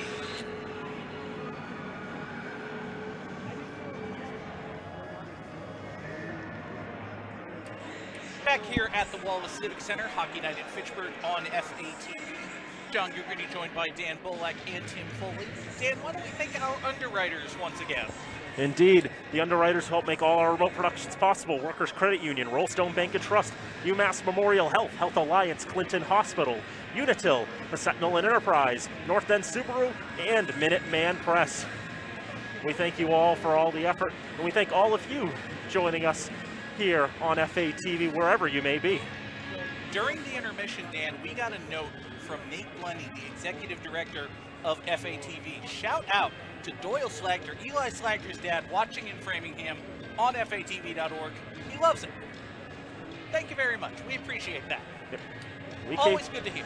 And we cater to all the fans. We know that it's not just Falcon fans watching. We know there are Framingham State Rams fans. We know that when we bring any game, it's not just the home side fans who are watching us here on FATV, but there are fans from farther away whose teams have made the trip up, who don't have the opportunity to come out here today.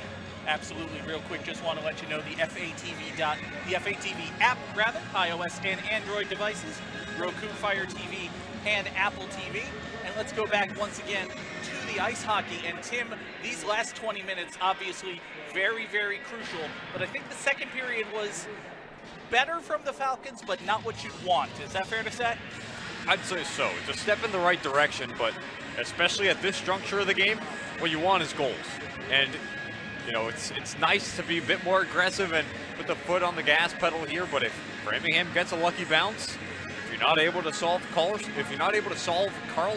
then your season's over. It's 20 minutes of hockey. Who's going to be the best team over the next 20 minutes and come out with the victory? Real quick, last time that Fitchburg was tied going into the third period of a playoff game, it was back almost 4 years to the date. It was February 27th, 2018. It was the MASCAC quarterfinal game against Salem State. That was a 5-2 victory for the Falcons over the Vikings. It was 2-2 heading into the third. That game had goals, and so far, that's the difference here tonight.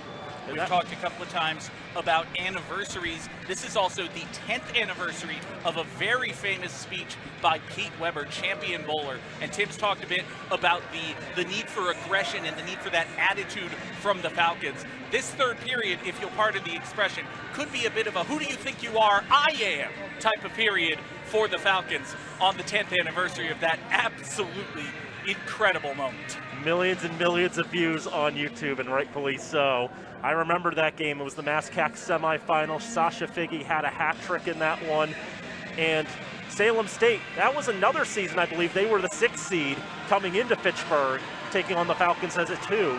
And that was a game in which the Falcons had to fight hard. It was 2-0. The Vikings got 2 late in the second. And then it was Sasha Figge with 4 minutes left or so to make it 3-2. I'm not even looking at the notes, trying to remember it from heart. Corey Hayashi had a short-handed breakaway goal, and then an empty netter from Ricky Kramer, I believe, put it away. Did I get that all right? From what I could see at the very end there, as I was coming back out of a quick interlude, yes, you got Figge on the power play. Hayashi with the short-handed, doesn't even say it was a breakaway, but you're able to nail that on the head, and then Kramer did have the empty net power play goal. That was a tremendous game, and then right as we were going off air, we learned Plymouth lost to UMass Dartmouth, and we got to host the championship game that year. But will we have similar excitement here in this third period of hockey? It's getting loud here in the Civic Center. The tension's ratcheted up. Tim Foley's got the call in the third. Thanks, Daniel. The puck is dropped. We're underway. It's Framingham who's able to win the draw. They'll throw it down low into the Fitchburg zone. Fitchburg tries to clear it out of their own zone. It's pinned up against the far wall now. Wyatt Wilmshires knocked away from the puck. It's Zach Bettmang who comes away with it. Bettmang leading all skaters in shots right now with 3 through 40 minutes of play. As the face-off here set to come to the glove side of McGrath. Fitchburg this season, when tied after 2 periods of play, has not happened all that often, just 3 times. They are, however, a flawless 3-0-0. Puck now thrown down ice. That'll be cleared into the Framingham zone. Dumped in now by Anthony Ciola. That'll go all the way around and met by Eric Walsh, junior out of Aston, Pennsylvania, along the far side. Now held on to here by Ciolan in the attacking end. Gives down low to Wilmshires, up looking for Fortin, who's brought down in the slot. Puck finds its way to Wolford, tries to center it. Picked out here nicely by Framingham. Down ice, here he comes down the right side. It's Zach Bettmang. Ryan Glover brought down to the ice. Takes Bettmang and his stick with him. Fitchburg gets a chance now to clear it out of the zone unimpeded. Fortin plays it off the Framingham bench, moves further ahead, spins and windmills it into the attacking end. Now it's held on to here by Framingham back inside their own zone. Just a minute, 11 seconds gone here in the third period.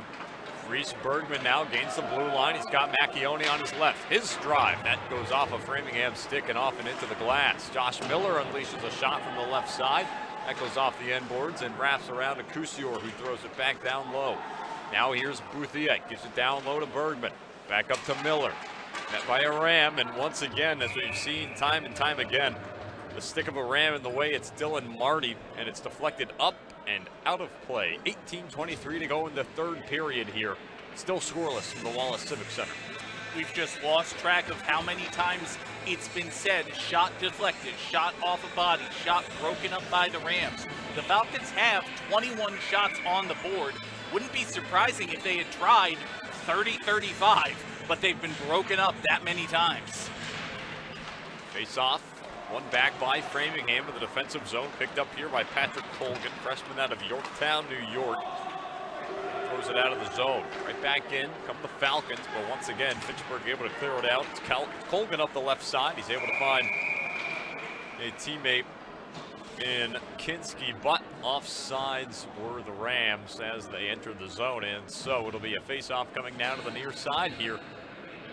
The third line set to go out for the Falcons. Thomas Hardy, Toivo Kramer, Cole Archambault. Archambault on that left wing. Generally, Zach Diamond not in the lineup here tonight. Falcons without the top point-scoring freshman in the conference. Toivo Kramer leaning in to take the draw. He's out there against Ethan Cerveneko. One back by Kramer. He'll give it back to his defenseman, the captain, and Jordan Holmes. Now it's moved up ice. Halvik tried to find Archambault. It's skipped off of his stick, and it's held onto by Framingham as they move quickly through their own end. Nice hand-eye coordination from Hardy to bat down the puck. Kramer tries to center it, but it's met only by a Ram and Jake Conrad. And he'll send it down the length of the ice. No icing, just reached by Christian Halvik before that goal line. 17:40 to go in the third period here. Cleared up the far side. Toivo Kramer holds on, enters the attacking end, leaves it back for Archambault. His centering feet, no good. Comes back out near side. Jordan Holmes will pick up, and the Falcons will regroup here. Christian Halvik gains the red line, dumps it in. Defense will go off for a change. Fourth line still, or third line rather, still stays out there. Now in the middle of a change as Corey Tumanis makes its way onto the ice. Framingham up the right side, barreling down, looking to get around the net of McGrath. Rams lose possession, held onto here by Wolford. He'll skate out of his own zone now along the far wall, gains the red line, dumps it in cross ice to the near corner. First one to it, Patrick Colgan, he's checked into the boards. As now Fitchburg unable to keep it in the attacking zone. 2-on-2 down ice, here come the Rams. Far side, Matthew Piotti tries to dance around Egan Wolford. Loses possession of the puck, and now it's held onto here by Patrick Colgan. He's stripped of it, now here comes Tumanis. He's got Rennick. Rennick now holds on, right side. Shakes, his shot, save made by Carlson. It's a nice fake from Sam Rennick as he made it seem as though he was set to take the shot. Got Carlson to bite a bit, but Carlson still did an excellent job staying square to the shot and keeping it out. 16:39 to go in the third. Framingham in the first period of games, they've been tied after 20 just as often roughly as they're behind, but when it comes to the second period, this is only the third time this year the Rams are tied going into the third period. They're 1-1 in such games. 18 of the 23 games they played, they've trailed after 40. As they move the puck into the attacking end now, Ryan Glover holds on beneath his own net. Able to find the tape of Hunter Ford. He'll backhand it further up for Anthony Ciolan. He's got Wilmshire moving down the left side. Centering feed for Ciolan, a backhander that just somehow stays out. I think it got the blocker of Carlson, but it looked like it was deflected and it went along the goal line. A beautiful chance for Fitchburg that is ultimately not capitalized on. Now here's the puck once again in the attacking end for Framingham. Coming out from the near corner is Bettmang. He'll have to be knocked off the puck and he'll go to the bench. No, rather it looked like that was Eli Slachter. Nonetheless, Fitchburg back out of their own zone. Here's Hunter Fortin right side. Fakes, centering feed, tries to find Seal and it just skipped past his stick. Deflected by Framingham down into the boards beneath the cage of Blake Carlson Jr. Now held on to here by Fortin. Far side, holds on. Backhander down low, tries to find Bouthier, but only met by Bettmang. Now Bettmang moves up right side, able to find across the right side now, looking for a teammate in near Eric Walsh. His shot blocked by a Falcon. Now down ice, here comes Reese Bergman. Further ahead into the attacking zone, a stick save made by Carlson. Macchione tries to follow up on the rebound, but he will not be able to do so. And we'll have a stoppage here. 15-17 to go in the third period. Shots unofficially in favor of the Falcons, 25-13. It's that second line that's out there right now for Fitchburg. Gene Bouthiette set to take the draw. He's got Macchione on his right and Bergman on his left. Johansson and Holmes, the two defenders, back atop the point. Now it's given back up to Holmes. Holmes holds on, gives over to Johansson. Right side, spins it down low.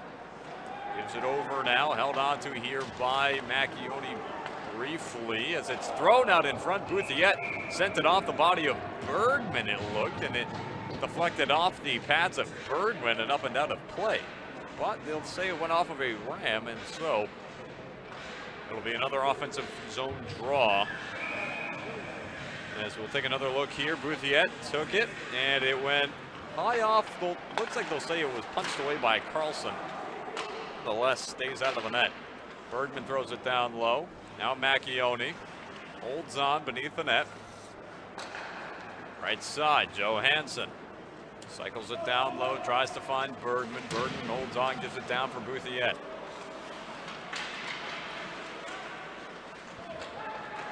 Now thrown around, far side, picked up here by Framingham's Jacob Garman. Now moving through center ice. Down the ice come the Rams, Luca Olivo. Tried to put it into the attacking end, held on to now by Kinski. He'll cycle it back down low.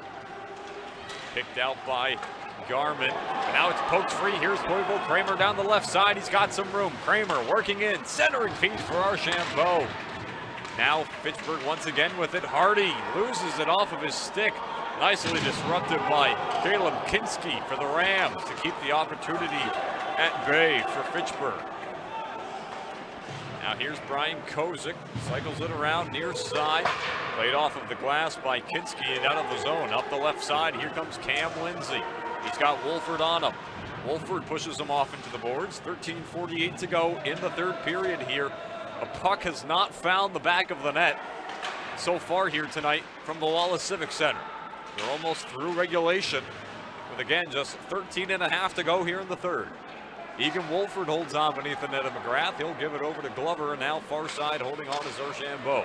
He finds Thomas Hardy in stride. Conrad there to defend, as is Lindsay. Centering feed for Kramer's broken up by Framingham, and back out of the Framingham zone come the Falcons. Wolford has to give over to Glover, and Glover will sail it up ahead. That'll go through just about everybody. It will. We'll have a face-off here. Back in the Fitchburg zone. That'll be icing. 13:10 to go in the third. These last two offensive possessions for Fitchburg State, as they've had it in the attacking zone, Framingham State had essentially 6 defenders on the ice. Gene Bouthiette lost his stick a few moments ago. The stick was just sitting loose basically at the face-off dot to the right of Blake Carlson, and Bouthiette's stick played a major factor in both of the last 2 attacks for the Falcons. Both times they drove in through the left side of the zone, and both times they had to get rid of the puck or actually had passes broken up by Gene Bouthiette's stick, the defensive MVP for Framingham State in the last 2 minutes. It's weird what happens in hockey. Strange times, especially in a MassCAC quarterfinal game. These two playoff teams, the records are basically out the window at this point. It's 2 0-0 teams playing a closely contested game. Shots are 2-1 in favor of the Falcons, 26-13. But boy, what a game we've had. As now Fitchburg looks to regather. Here's Tumanis up the right side. Shovels it down low, looking for Wilmshire, so he'll find Ciola. Now it's up to Cusior. And a minor correction on a note I made earlier. It is not, as Ciolan in the high slot unleashes a drive. Carlson able to help deflect it up high beyond his net. Cusior now holds on out of his own, out of the attacking end. Correction on a note I made earlier. It is not Blake Carlson Jr. Blake Carlson is a junior. That is a mistake I made in reading the line chart here tonight. Well, Framingham's the ones who put a comma on their line chart, and he's the only one who has that comma there. I looked at that pregame and I said Blake Carlson Jr. But no, they have the years for everyone listed. As Wyatt Wilmshire is just a few feet away from giving Fitchburg the lead. A big hit beneath the boards. Hunter Fortin now sending down his man, and Luca Olivo as it's held on to here by Framingham. That'll come back up to the point for Fitchburg. Cusior, a drive, a bouncing puck that just trickles wide right. And then another big hit from Fortin delivered here on Olivo, and it's going to send Fortin to the box. Framingham to the power play. 11:21 to go in the third. That's the second big hit Hunter Fortin's delivered in the past 2 minutes. The near side crowd here at the Civic Center is where the visiting fans sit. This is the one that sends Fortin to the box, and to be honest, that looks like a penalty. You shouldn't be able to do that. But there was one just before that that got a huge groan from the Framingham faithful. They wanted him sent to the sin bin a few minutes ago, but now he will sit in hockey jail for, at most, 2 minutes. Penalty killing unit out there now for the Falcons. G. Bouthiet, Reese Bergman, Christian Halbig, and Jordan penalty on Fitchburg, number 26, Hunter Fortin. As it's cleared out of the Fitchburg zone, that'll be going all the way down beneath the net of Carlson. 17 seconds gone in this penalty to Fortin. As Framingham regathers, it's held onto here by the captain for the Rams, Brian Kozik. He'll give it up ice now, met by Jacob Garman into the attacking end. A drive off the blocker of McGrath. Rebound comes out far side, and Framingham cannot capitalize, but now here's Gene Bouthiet on his horse. His shot. Blocker save made by Carlson. That thing just rolled off the stick of Bouthiet. It looked like a knuckleball coming toward Carlson, but still excellent play there from Carlson to be able to get a blocker on it. Framingham now back into the attacking zone. Once again, some good penalty killing here from Fitchburg, and now it's Thomas Hardy in a one-on-one. Trying to dance around Conrad, but a nice stick coming out from the sophomore from Illinois, and he'll punch that one off to the side. Up ice now come the Rams. Far side, Dylan Marty dumps it in. McGrath skates out from atop his cage to stop the puck and play it over to the far side. Cleared out nicely by Fitchburg. 35 seconds left in the penalty to Hunter Fortin. Fitchburg still with it, attacking in the offensive zone here. Some nice play from Michael Macchiones. He's pinning it up against the boards, helping to kill some of this time off. Framingham now trying to regather. Held on to by Smith. He'll give it over near side. Out of the zone comes Colgan. Gains the red line. Looking to dance around Kramer. Puck pokes free. Kramer trying to bat it out of the zone, and he will. Now a 2-on-1 down ice. Here's Bouthiet. He's got Kramer with him. Ahead for Kramer. Oh, it just bounced over his stick. Fitchburg nearly with the best chance of the night. But unfortunately for Kramer, his stick just unable to corral the bouncing puck. Now Framingham able to clear it back up ice. It's off the far boards, and once again, here's Bouthiet. He's got Kramer. Cross ice. Toivo Kramer. No! Blake Carlson stretches the right toe and kicks the puck away from the net mouth.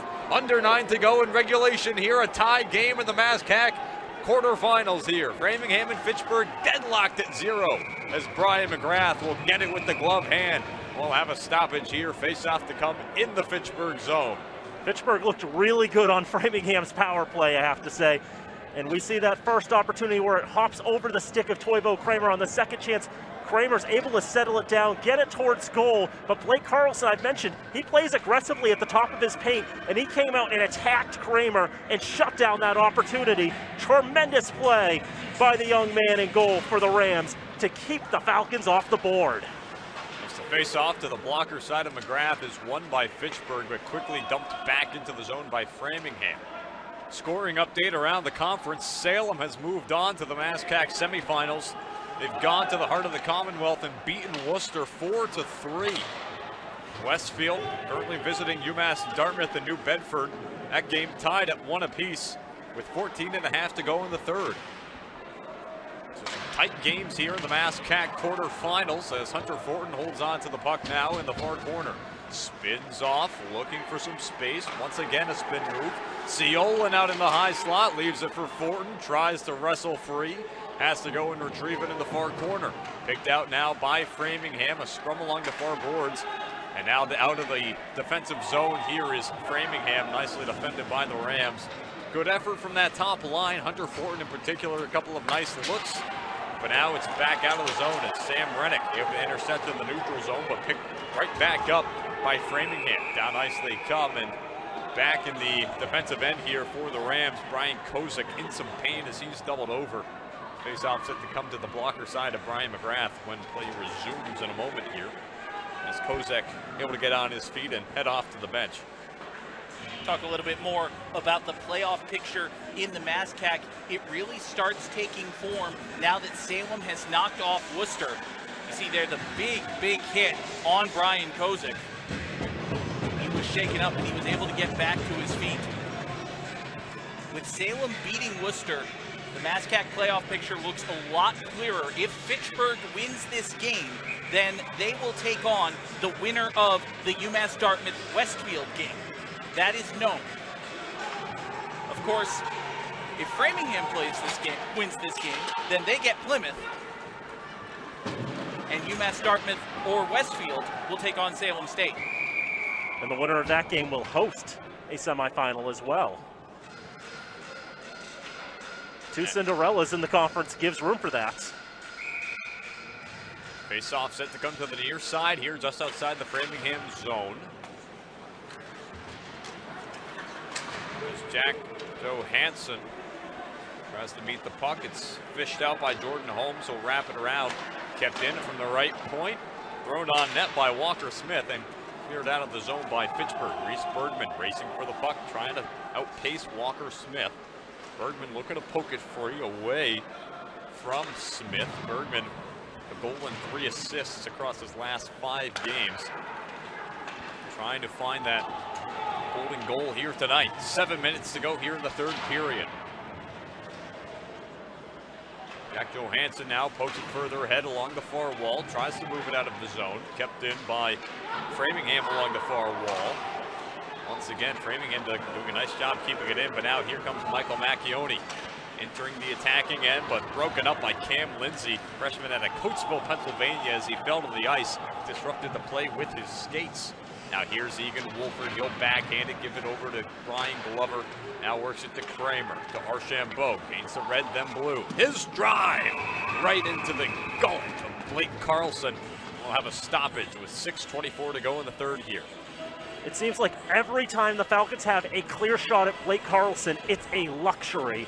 The Rams are playing a very defensive game here, but they have done a great job in limiting the chances, the pucks that get to Carlson. And even when even when the Falcons have a clear shot, Carlson's able to read it the whole way. 29 saves for the junior academically, sophomore athletically from Claremont, Florida. Face-off won by Framingham. Back in their own defensive zone, they'll clear it up ahead. Egan Wolford able to knock it away as Andrew Miller was close to pacing around him. Backhander thrown on net, chance out in front, save made McGrath. Cam Lindsay turned and put it on net, and McGrath was able to make the save. And another point on Carlson, the way he's been playing tonight. He's had some pretty good stats against Fitchburg so far this season. He's allowed 7 goals across just 2 games played, but he's made 91 saves for a save percentage sitting at .928 against the Falcons this year in the 2 games he's played. So yes, he's got the 2 losses against Fitchburg, but as we talked about earlier, goaltending, one of the real highlights for Framingham this season. And this is a young team that is only going to get better next season, as Carlson will handle the bounding puck. He'll get a cover on it, and as Anthony Siolan checks on him, we'll have a face-off come in the Framingham zone with just under 6 minutes to go in the third period. So it's getting about that time. We ought to refresh the folks at home as to what overtime looks like in the MASCAC playoffs. So while in the regular season it would be 5 minutes of 3-on-3 play, it will be 5-on-5 for another full 20 minutes. And then there is some uncertainty as to how that would extend should the first 20-minute overtime period be scoreless, but it is my instinct that the 5-on-5 20-minute play would continue until there is a goal scored and a winner declared. That's generally how it works in NCAA postseason play. They will keep playing until they find a winner. We will get a goal by the end of the night. I don't have anywhere to be. Do you have anywhere to be? Not tonight. Okay. Fitchburg in the attacking end now, pokes it further along. Held on to here by Framingham briefly. They'll now clear it out up the near side. Fortin will backhand it over to Adam Crucior, who turns it right over to the Framingham defense. Rams now look to regather. Up ice down the right side now, or near side rather. Olivo dumps it in. Held on to, short angle drive, put on net by Walsh. Rebound comes out for Archambault. Fitchburg now regathers. Kramer just a step ahead of Thomas Hardy on the pass. And it goes back for the Framingham defense. Chipped ahead by Eric Walsh, tries to clear it out of the zone. Thomas Hardy comes crashing in and throws his body into that of a Ram, but now up the far side, here comes Eric Walsh. Blazing in, working toward net. Save made McGrath, puck still loose. McGrath able to get the cover, a scrum in front. Bodies piling onto the puck. Where is it? It is underneath the glove of the senior from Worcester with 4:23 to go in the third. Both teams are getting more and more aggressive as we near the end of this regulation period. Both teams really coming in hard at the goaltenders, poking at those pucks after the goaltenders have covered up. We've seen a couple of exchanges on the Fitchburg side in the past few minutes with guys taking a little bit of liberty and then not being happy with the liberties having been taken. Saw Andrew Miller pie-face Egan Wolford earlier. That was interesting. Actually, excuse me, it was backwards. Wolford was the pie-facer. Miller then the pie-facee. Puck thrown down into the Framingham zone. It's held on to here by Macchione. Bergman spinning out in front. Bouthier gets it on net, but Blake Carlson flashes the leather and keeps it tied. Oh, wow. Is that the best save of the night? That was the best save of the night by far. With 4:04 to go in the third period here, Gene Bouthier was parked out in front. Reese Bergman was along the left side. He had him all the way, but Blake Carlson just solid as a rock out in front. He has been the player of the game so far here tonight on either side. He has been stellar in black and gold for the Rams. This is puck chipped ahead now into the attacking end. Offsides are the Rams. Fitchburg will take the chance to clear it down ice. But we moved all the way down, met just at the goal line by a Framingham State Ram, and so we'll get to wave off the icing. Bouthier now holds on near corner. He's got some space, finds Glover now atop the right point. Loses an edge, tries to give it down low, but now he's being outworked by Dylan Marty. Down the left side, 2-on-1. Egan Wolford lays down the body and obstructs the shooting lane. Forces the puck down low beneath the net of McGrath. Brian Glover holds on now. 3:15 to go in the third period. Held on to here, Brian Glover will take his time beneath the net of McGrath. Give everybody a moment to catch their breath with just 3 minutes to go in regulation in this ASCAC quarterfinal game.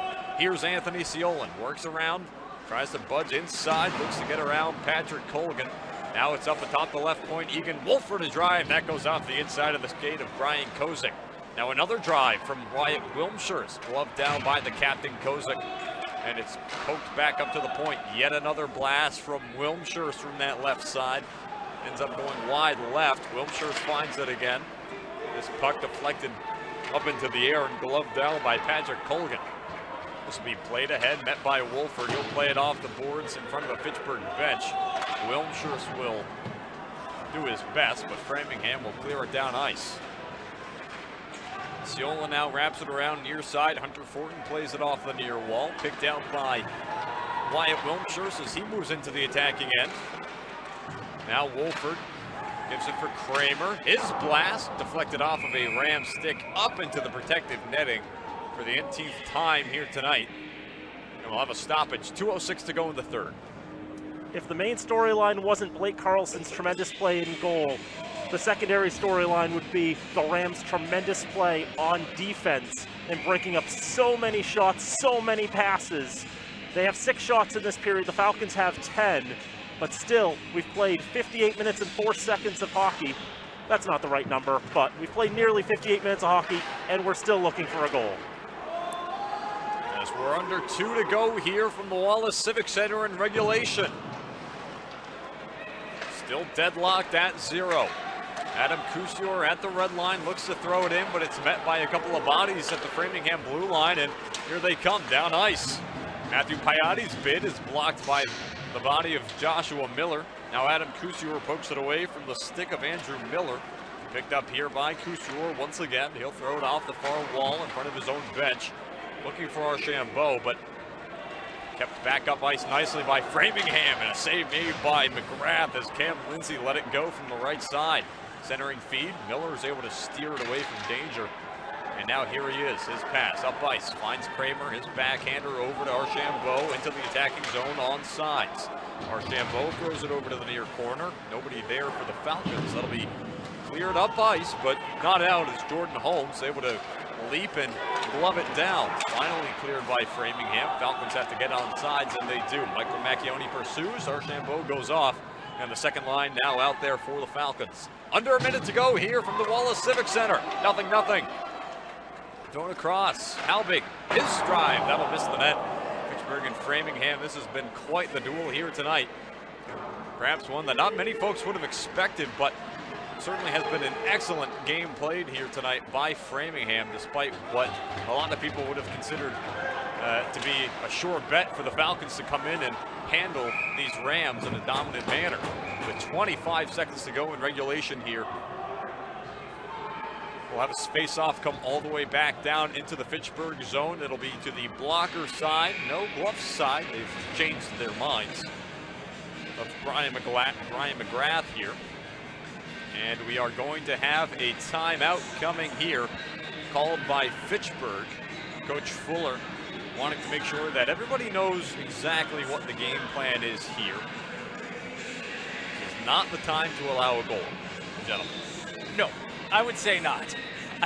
For Dean Fuller, obviously, he's telling his guys, honestly, at this point, it's probably the same message on both sides. Again, it only takes one.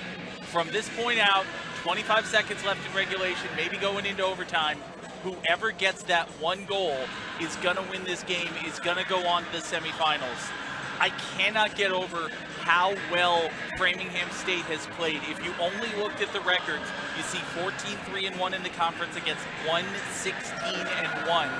This has got to be, if not the best, one of the absolute best performances for this very young, very hungry Rams team.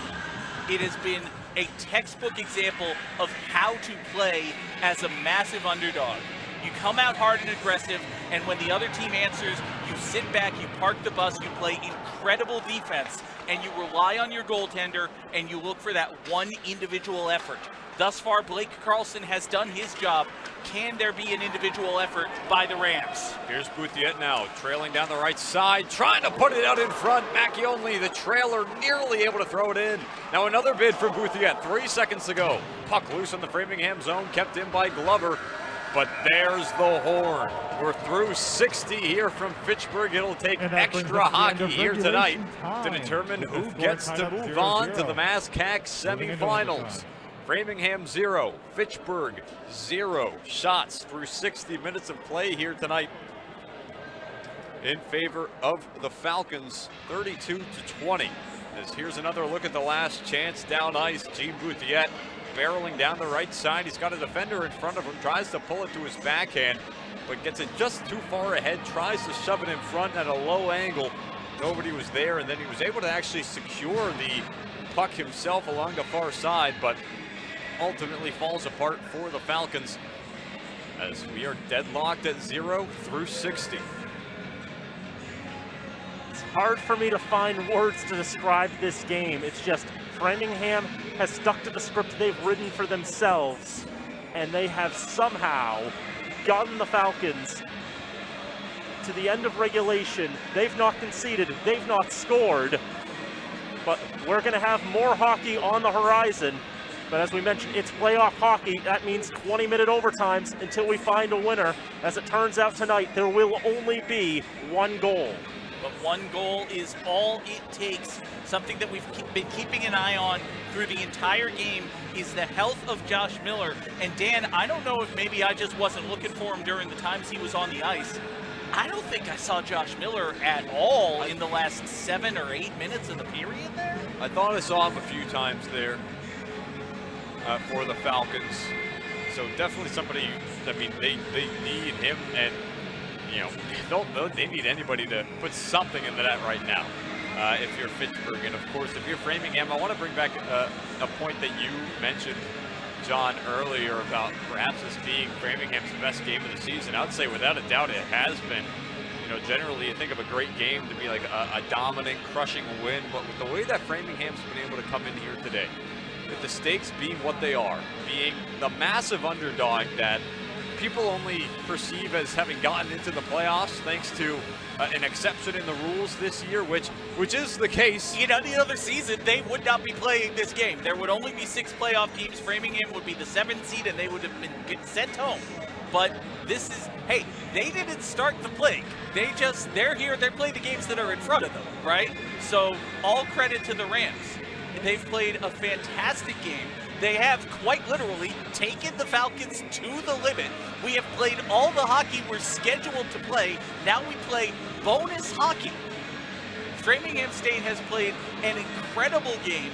Again, the Falcons have 32 shots on net. They must have tried at least 50.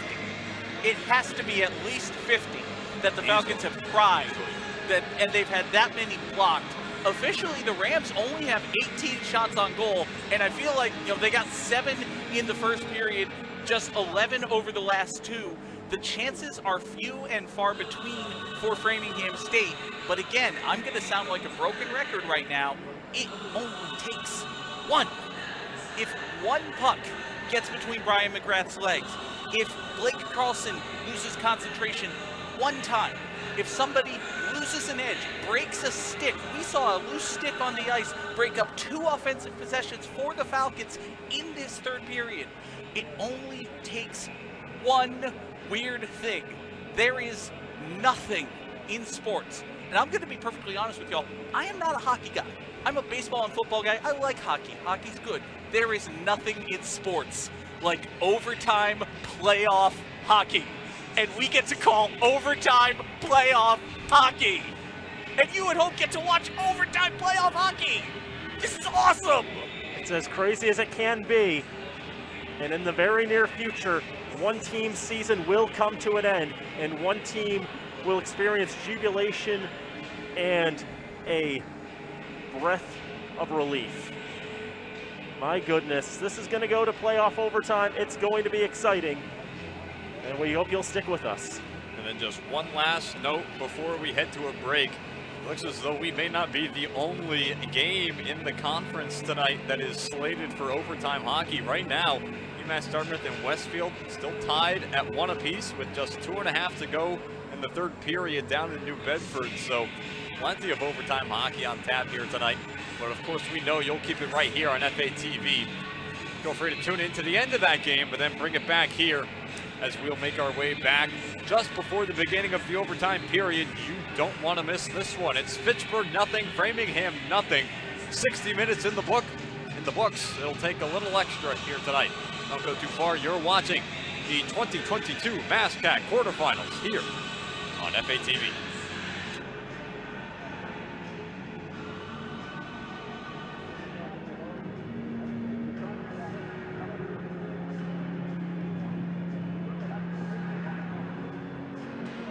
As we get ready for the 3 greatest words in all of sports, overtime playoff hockey. Here from the Wallace Civic Center, we welcome you back to FATV's coverage of Hockey Night in Fitchburg. We are still scoreless between Fitchburg State and Framingham State. I'm John Kugerty, joined, of course, by Dan Bolak and Tim Foley. We want to take a moment to thank the incredible crew here at FATV bringing this game to you. Our director today, Nate Glennie, audio and graphics operated by Robin Como, Travis Falk doing everything there is except actually being here for the game. Travis helped us set up and then had to take off for another commitment, but thank you as always to Travis and our terrific camera operators, Caitlin Mobilia, Jared Roberts, and Matt Sinclair as well. And of course, thanks as well to the underwriters. You see them on the screens: the Sentinel and Enterprise, Workers Credit Union, North End Subaru, Minuteman Press, UMass Memorial Health, Health Alliance, Clinton Hospital, Rollstone Bank and Trust, and Unitil. And as always, thanks to you folks at home for watching, whether you be in Fitchburg, in Framingham, or, and I can't believe I'm saying this, Dan, in Tijuana, Mexico. Yes, Tijuana, Mexico. You can watch FATV anywhere in the world. Is that not enough evidence for you? But Tijuana, Mexico, we got to check in from that. We thank you so much. And also want to thank Alyssa Fields on replay tonight. Alyssa's doing fantastic work as well. And of course, FATV programming available in stunning high definition on Apple TV, Fire TV, and Roku devices. But once again, this is obviously a critical hockey game. The MASCAC quarterfinal game, scoreless after 3 periods. Tim Foley, if you are Framingham State coach Mike Bailey, or for that matter, if you are Fitchburg State's head coach Dean Fuller, what are you telling your teams as you get ready to come out for a 4th period of hockey? Well, I'll start with Fitchburg. If you're Dean Fuller, you're telling your guys you got to be moving the puck a bit better, because Fitchburg's had a lot of the passing lanes chopped up by Framingham. It really has just been an excellent defensive game plan here today for Framingham. They've done such a nice job of limiting quality chances for the Falcons. We have not seen a lot of cross-ice passes connect in previous games. Fitchburg, they are very familiar with the one-timer. We really have not seen many good looks on any one-timers here tonight. That's just because of the way Framingham's been playing. But if you're Fitchburg, you need to start connecting on more of those passes. And again, getting quality chances on net. Yes, you're out shooting Framingham 32-18 through 60 minutes, but they've all been very manageable shots for Carlson. He's had to make some nice saves, but by and large, it's nothing extraordinary that we have seen, in that Fitchburg has not had too high quality of chances. And if you're Framingham, really just keep playing the way you're playing. It already feels like a couple of times Framingham almost got a lucky bounce and was able to beat McGrath. And so, especially in the playoffs now, in overtime, I should say, as well, all it takes is a single bounce, and next thing you know, you're on your way up to Holderness if you're Framingham. And so, if you're the Rams, keep playing the way that you're playing. No need to change.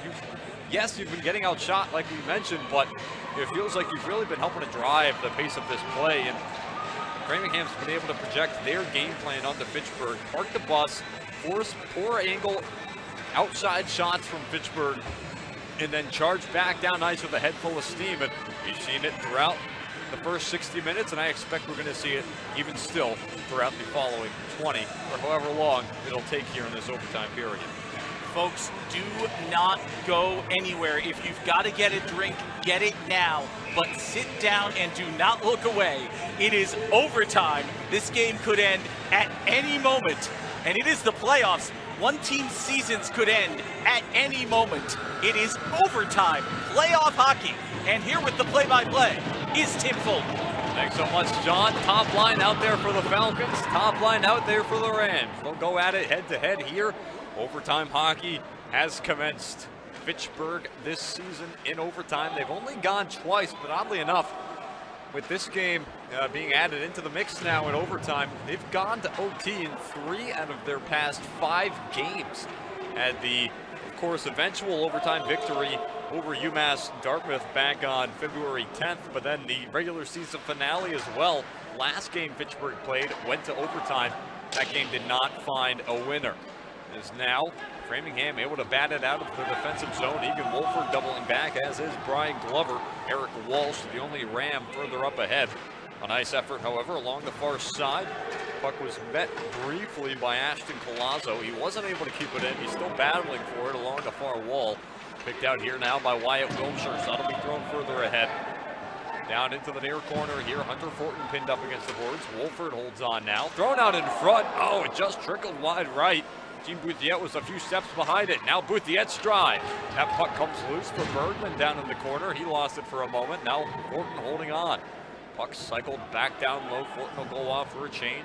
Full second line out there now is Macchione onto the ice. Holds on. Whiffs on the shot. Bounces through to Carlson. Don't get a glove on it. Stoppage here with 1:23 gone in the, I almost said the 4th period in overtime. And for Framingham, they've gone to overtime twice. They have the same record in overtime, 1-0-1, both those games against UMass Dartmouth. So not a whole lot of overtime experience combined between these two teams. That's what their seasons ride on now. Overtime hockey. There's a Ram glove down on the ice along the near side. And Adam Couture, as he holds on in front of the Fitchburg bench, throws it up into the stanchion, or the padding along that stanchion. And that is considered out of bounds, and so face-off set to come just in front of the Fitchburg bench. Gene Boudiette on the draw. Able to win it over to the far side, over to Michael Macchione, having won that draw just then against Ethan Cerveneko. Boudiette on the draw tonight. 10 for 8 coming into the overtime period.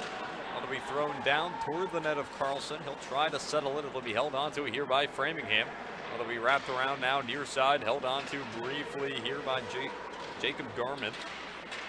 Now Macchione in the attacking end, holds on, it's wrapped around. Bergman can't quite catch up to it. Now pinned up against the far boards, Caleb Kinski. Knocked down was Bergman, he was upended, much to the applause of the Framingham bench. And now Framingham further up ahead. Up by Garman, he'll leave it back. Couture plays it up the near side. Fitchburg looking to clear. Paul Archambault able to shake off a big hit from Garman. And the puck just comes off sides, and so it'll be off sides against the Rams as they carried it right back over. Guilty party, Matt Irwin, sophomore out of Bill Ricca. He'll lean over to take the draw here. He's going to square off against Toivo Kramer. Kramer so far on the draw tonight, 4 and 1. Irwin 1 and 2. That one will be won by Kramer. Puck pinned up against the boards, and not sure where it quite ended up. Looked like it bounced up between both Hardy and Andrew Miller for Framingham and up and into the Fitchburg bench, and so the face-off will come to the center dot here. 2 minutes, 37 seconds gone in this overtime period. Christian Halbig receives the face-off win back from Kramer. Now Kramer moving up ahead. He'll leave it over for Hardy, a centering shot. That's sticked off into the near glass by Blake Carlson. Now held on to along the near wall here. We're going to have a penalty coming here. Toivo Kramer delivered a cross-check to the back of Matt Irwin. And it's the first man advantage of this overtime period. It comes just short of 3 minutes into this first overtime frame. The hits have been coming fast and hard in this overtime. That one came a little too hard, or maybe just a little too poorly delivered, let's say. But it is a 2-minute penalty for cross-checking. Framingham State will have the power play. It only takes one. It only takes one. As Framingham's able to win the draw in the attacking end, they'll hold on now near side. Cross ice pass, held on to by the Rams. Centering feed, Christian Halbig breaks it up. Shot out in front, another body out in front, able to block the puck. Now here's Gene Boudiette trying to poke it ahead, but it was just held on to by Dylan Marty, who was able to poke it into the attacking end as the Rams now once again regather. Here's Marty, right side, his drive off a body in front. Halbig was able to lay it all on the line as Bergman cleared it up for Boudiette. Now charging down the right side, a drive. Pad save made by Blake Carlson. And once again, Gene Boudiette doing a lot of work on the penalty kill for the Falcons. We saw a couple of odd man breaks last period in the third, where it was Boudiette and Kramer both doubling down ice. I mean, there you had Boudiette just then with another nice offensive chance as the puck's thrown all the way down by Framingham for an icing. Face-off set to come back and down. It'll be to the blocker side of Carlson. And we mentioned earlier in the game, it was Gene Boudiette who had the last shorthanded goal for the Falcons this season, and that came back on February the 5th against these Rams. I'm sure those thoughts were running through Boudiette's mind as he took that shot, but Carlson turned it away. Boudiette tied for the conference lead in shorthanded goals at 2. Puck thrown down low, held on to here now by Framingham beneath their own net. Carry it out, still 50 seconds left on the cross-checking penalty to Toivo Kramer. As it's thrown around by Brian Glover, that'll be going all the way down. Now here's Thomas Hardy down the right side, a save made by Carlson as it goes off of his helmet and up into the protective netting. Carlson shaking that one off. Another big save as Fitchburg, another big opportunity on the penalty kill. You know, it only takes one. It applies both ways. It only takes one long stretch pass. It only takes one shorthanded breakaway to end Framingham State's season just as easily as it could end Fitchburg's. Ryan Whalen trying to peel the puck out of the battle along the near corner. Now held along the right point. Walker Smith gives it down low. Framingham holds on. Centering feed. That'll go wide right off the stick of Matthew Payati. Now left side. Rams hold on. D-to-D pass. Walker Smith gives it down near side now. Back up to Smith atop the right point. Gives it cross ice. Colgan, his drive goes off the end boards. 3 seconds left. Kramer now out of the box. Here's Adam Kusura, plays it up off glass, and now here comes Toivo Kramer down ice. He's got a Falcon with him on the right side, and Bergman. Here's Kramer to Bergman. Oh, the cross ice feed wouldn't go. Another Ram got in the way. Blake Carlson was stretched out, but the puck never reached him. And now here's Framingham back down ice. Right side, a drive coming out from Slagter goes up and into the protective netting and out of play. 14:44 to go in this first overtime period. Here you have another look at the Kramer opportunity up the left side. Did a nice job keeping it on his stick over for Bergman. But there you see the stick of Walker Smith just obstructing the shooting lane for Bergman. And this game remains tied. That's what you've been talking about, Tim, that those creative plays, moving the puck, getting those one-timers, that's what you wanted to see more of from Fitchburg. But on the other side for Framingham, that's been the play all night. Carlson has been standing on his head between the pipes, but more often than not, he hasn't had to do anything because another Ram got his stick on the puck. Rams are known for being rather staunch animals. It's true. I would say that holds true so far here tonight. They don't name pickup trucks after, cowardly animals. Usually. Not to my knowledge. No. Face-off coming to the blocker side of Carlson here. Anthony Siolan set to take the draw. It's won back by Framingham, but poked up to Holmes at the point. But now it's poked ahead. Here's a breakaway for Dylan Marty. Down the left side. Save made by McGrath. Able to keep the stick on it as Marty was breaking down the left side. Puck thrown all the way back down ice. It'll be a face-off set to come all the way back into the Fitchburg zone. But gentlemen, this game nearly came to a close. Dan, well, first of all, take another look at this incredible 2-on-1 breakaway opportunity. Marty decides to take the shot himself. McGrath makes the save. Fortunately, there's a Falcon there to steer it away. Dan, I know you follow John Boyce on Twitter. Are you thinking about his tweet about overtime playoff hockey, or is it just me? I'm thinking about it. I'm just thinking about how to sanitize it. I am not even going to try other than obliquely referencing it here. But that tweet! As Fitchburg back in their own defensive zone now, looks to move it further up ice. Wyatt Wilmshire is brought down. He's raising his arms looking for a call. He's not going to get one. Now down the ice, here come the Rams. Into the attacking zone. Further up ahead now as Kinski nearly able to break through and get a puck on net, but nicely fended off by Fitchburg. Long stretch pass from Archambault. He was looking to find Siolan, able to cancel out the icing. And Siolan able to help redirect it on Carlson. So we will see an offensive zone faceoff coming for the Falcons here with 13:33 to go in this first overtime period. Shots right now unofficially in favor of the Falcons, 39-20. Toivo Kramer on the draw. Going up against Cerveneko, and that'll be won back by Fitchburg. Hardy gives it up to the point for Glover. Now back once again to Hardy. Here's Archambault in the slot, knocked off of his stick, picked up now by Conrad. He'll be thrown around to the far side. Brian Glover tries to get there first for Fitchburg. Paul Archambault now holds on beneath the net. As now a battle for the puck still along the near side. Picked out briefly by Framingham's Jacob Garman. Thrown over in front of the Fitchburg bench. Framingham now moves down ice. Will be thrown up into the body of Kinski. And Framingham once again regathers now in the neutral zone. Up ice, here comes Garman, backhander. His shot, and he scores!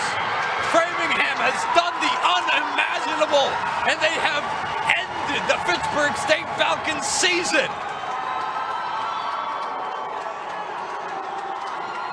The number 7 seed drove all the way up from Framingham and and clipped the Falcons. 1-0 final here from Fitchburg.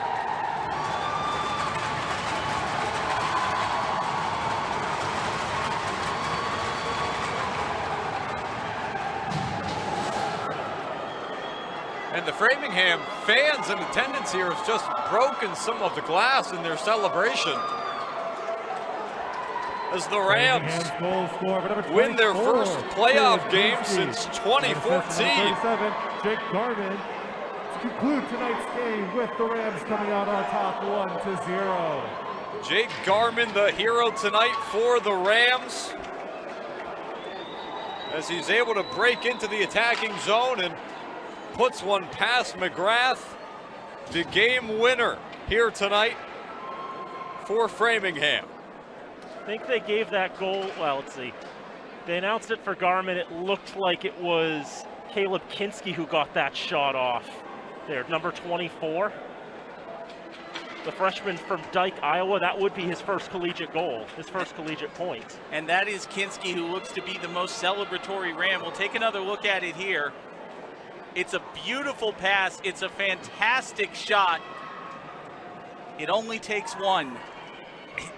It only took one to send the Rams through, to send the visiting fans into an ecstasy and heartbreak for the Falcons. A fantastic season. You know, for Brian McGrath, a fantastic career as a Falcon. Yeah, coming to an end just like that. Yeah, I want to go over, I guess, some of the records that he had been chasing. Obviously, his record chase now ends. He will not be able to match Devin McConnell's record for most games played by a Falcon goalie. This is the 84th and final game he plays. His save percentage, he'll finish in the top 5 all-time in save percentage. He'll finish 19th all-time in saves. He passed Bob Hansen of St. John's, who played in the 70s. He passed Gary Bowles and Mercyhurst, who played in the turn of the 80s and 90s. Wasn't quite able to catch Scott Barchard of Tufts, who had one of the higher marks in recent years. But it was just a great shot there by Kinski. Beat him short side, blocker side. One of the best scoring chances anyone's had tonight. And the Rams, they got the storybook ending, and they get a trip to Holderness as the reward. Tim, it was exactly how you draw it up if you are the massive underdog. You play them tight, you do anything you can defensively, you turn your goaltender into a human wall for 3 periods, and then you find the overtime goal. We cannot say enough about the way Framingham played tonight. And that was the point that, you know, I had brought up coming into this overtime period. Framingham had been playing exactly the way they needed to, John. As you put it, they've been playing it tight all game long, and then they finally got that breakdown ice, just that one opportunity to head down to McGrath, and they were able to beat him. And it was the one goal in the end that made the difference. And, you know, you look at the other side again, we're Fitchburg Access Television. You've got 2 Fitchburg State alumni and one who will very soon be graduating Fitchburg State making the call. It is a stunning defeat. You know, the number 2 seed coming in with the record they had, taking on the number 7 seed coming in with the record they had. You know, the first period, Fitchburg State did not play well. They just didn't play well. The second and third periods, they played better. They created chances. The overtime, they looked really, really good until that one moment. I mean, it was such a good season for Fitchburg State. It's a heartbreaker to see it end like that. But guys, just talk a little bit about how, obviously, you hate to see it end like this, but just making the playoffs and having the record they have, that's got to be something you can be at least a little bit proud of in the long term, right? 17-6-1 season is tremendous for the Falcons, obviously. It's been one of their best seasons, but it's going to be hard to look back at the season and not think of bitterness. The fact that they don't get a MASCAC regular season title. If they hadn't tied that game against Worcester, if they'd taken care of business, they would have at least gotten the share of it. And now, dispatched in the quarterfinals by an FSU team in the battle of FSU teams, a team finding its 3rd victory of the season. off the stick of a player who had not scored a point in his collegiate career. It feels like the most bitter of endings. If you're a Penguins fan, you're probably thinking of David Volek in 1993, ending their chances at a three-peat.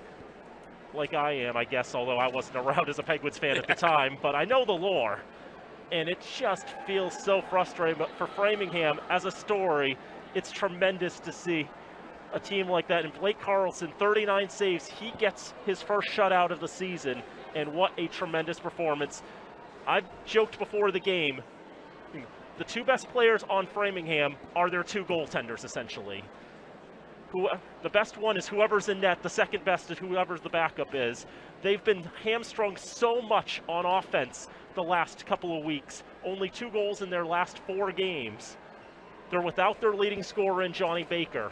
But the Rams, they played the strategy they needed.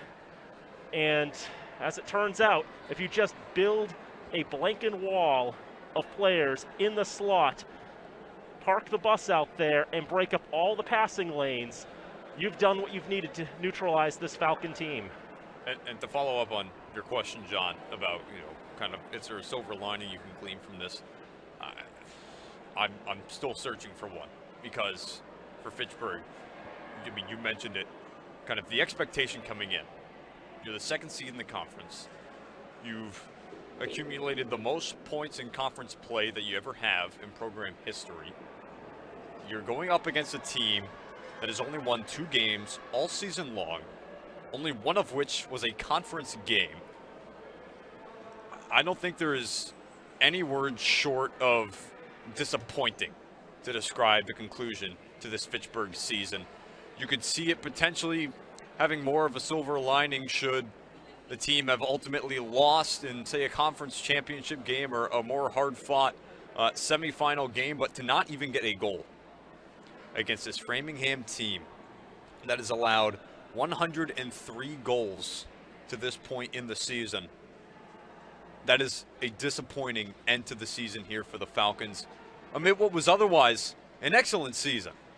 We talked about it. They got the 2nd seed. They played excellent hockey. I mean, after the new year, once 2022 came about, they lost once.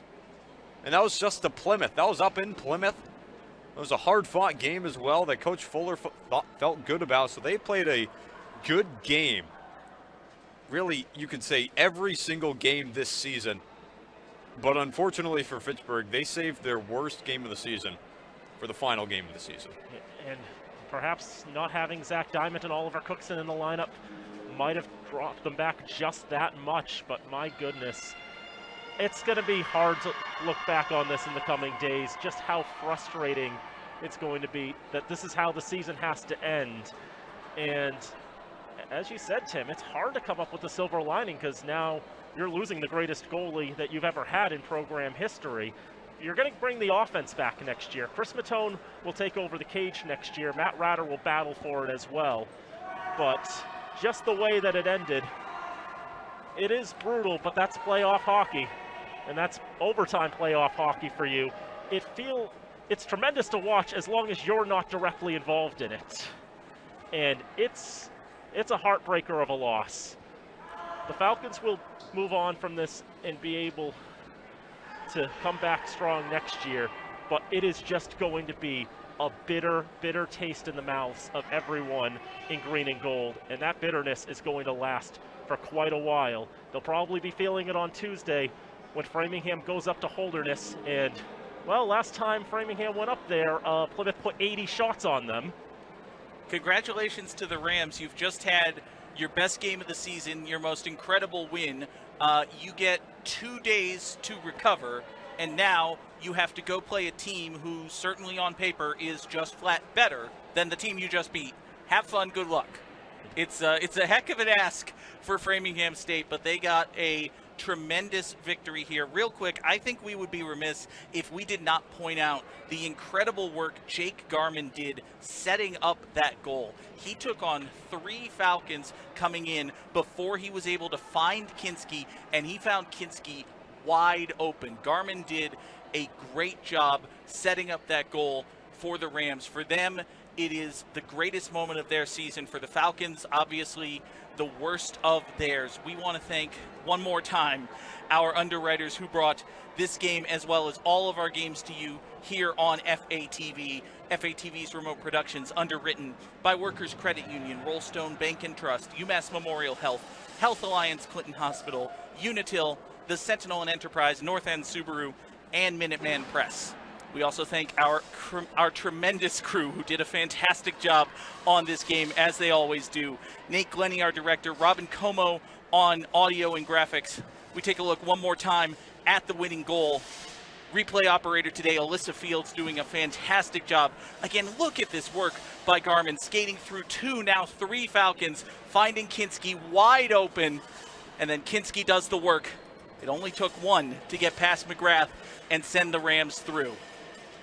Thanks as well to our camera operators, Caitlin Mobilia, Jared Roberts, and Matt Sinclair. Tim, before we get out of here, your final thoughts on what is definitely an incredibly disappointing loss for Fitchburg State. That was a big, heavy sigh, folks, and I think that also sums it up.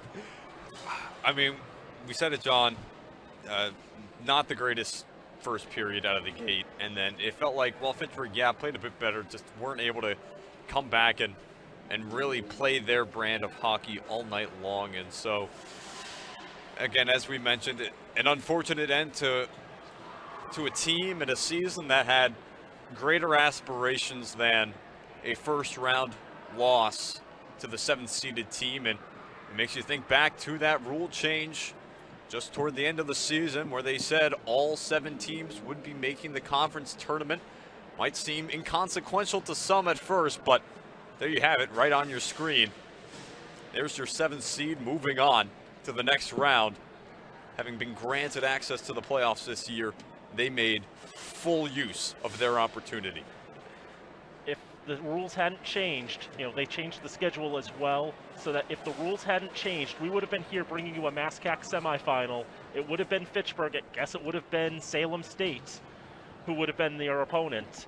And we would have been bringing you that game. It may have had a very different storyline, but that one change made all the difference. Framingham gifted an opportunity. They took advantage of it. And when they had the chance to grasp the glittering prize, they held on to it, did not let go, and they will escape Fitchburg with that tremendous prize, their first win in playoff hockey in 8 years.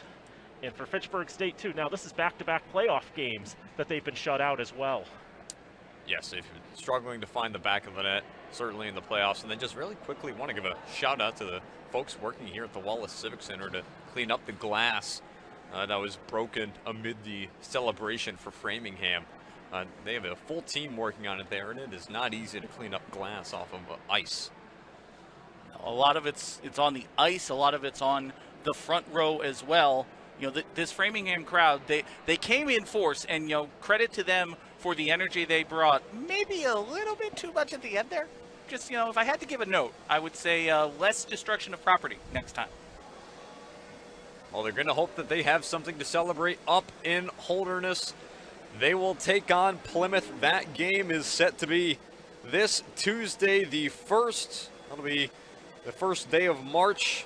And the other MASCAC quarterfinal or semifinal game, rather, is slated to be, as we double check. How about the upsets today? The Yes. 2 and 3 seeds going down. Westfield was able to win as well, so count that as a 4th upset, if you will, or 3rd upset, if you will, as Westfield, the 5th seed, able to upset UMass Dartmouth in overtime. And so Westfield is going to host Salem on Tuesday for a chance to play in the MASCAC finals, and also Framingham going to vie for a chance to play in the MASCAC finals this Tuesday up in Holderness. So, gentlemen, any final thoughts on this one here tonight? Well, one final thought about the MASCAC. If you're the home side in this playoff Saturday, boy, did you have a bad day. They all lost. Look out. Yeah, 2, 3, and 4 taking on 5, 6, and 7, and 5, 6, and 7 won. So it was a heck of a day in the MASCAC, but a very frustrating day for the Falcons. I just want to thank everybody for watching one more time. On behalf of Tim Foley, Dan Bolak, and everyone here at FATV, we thank you so much for watching Hockey Night in Fitchburg here on FATV.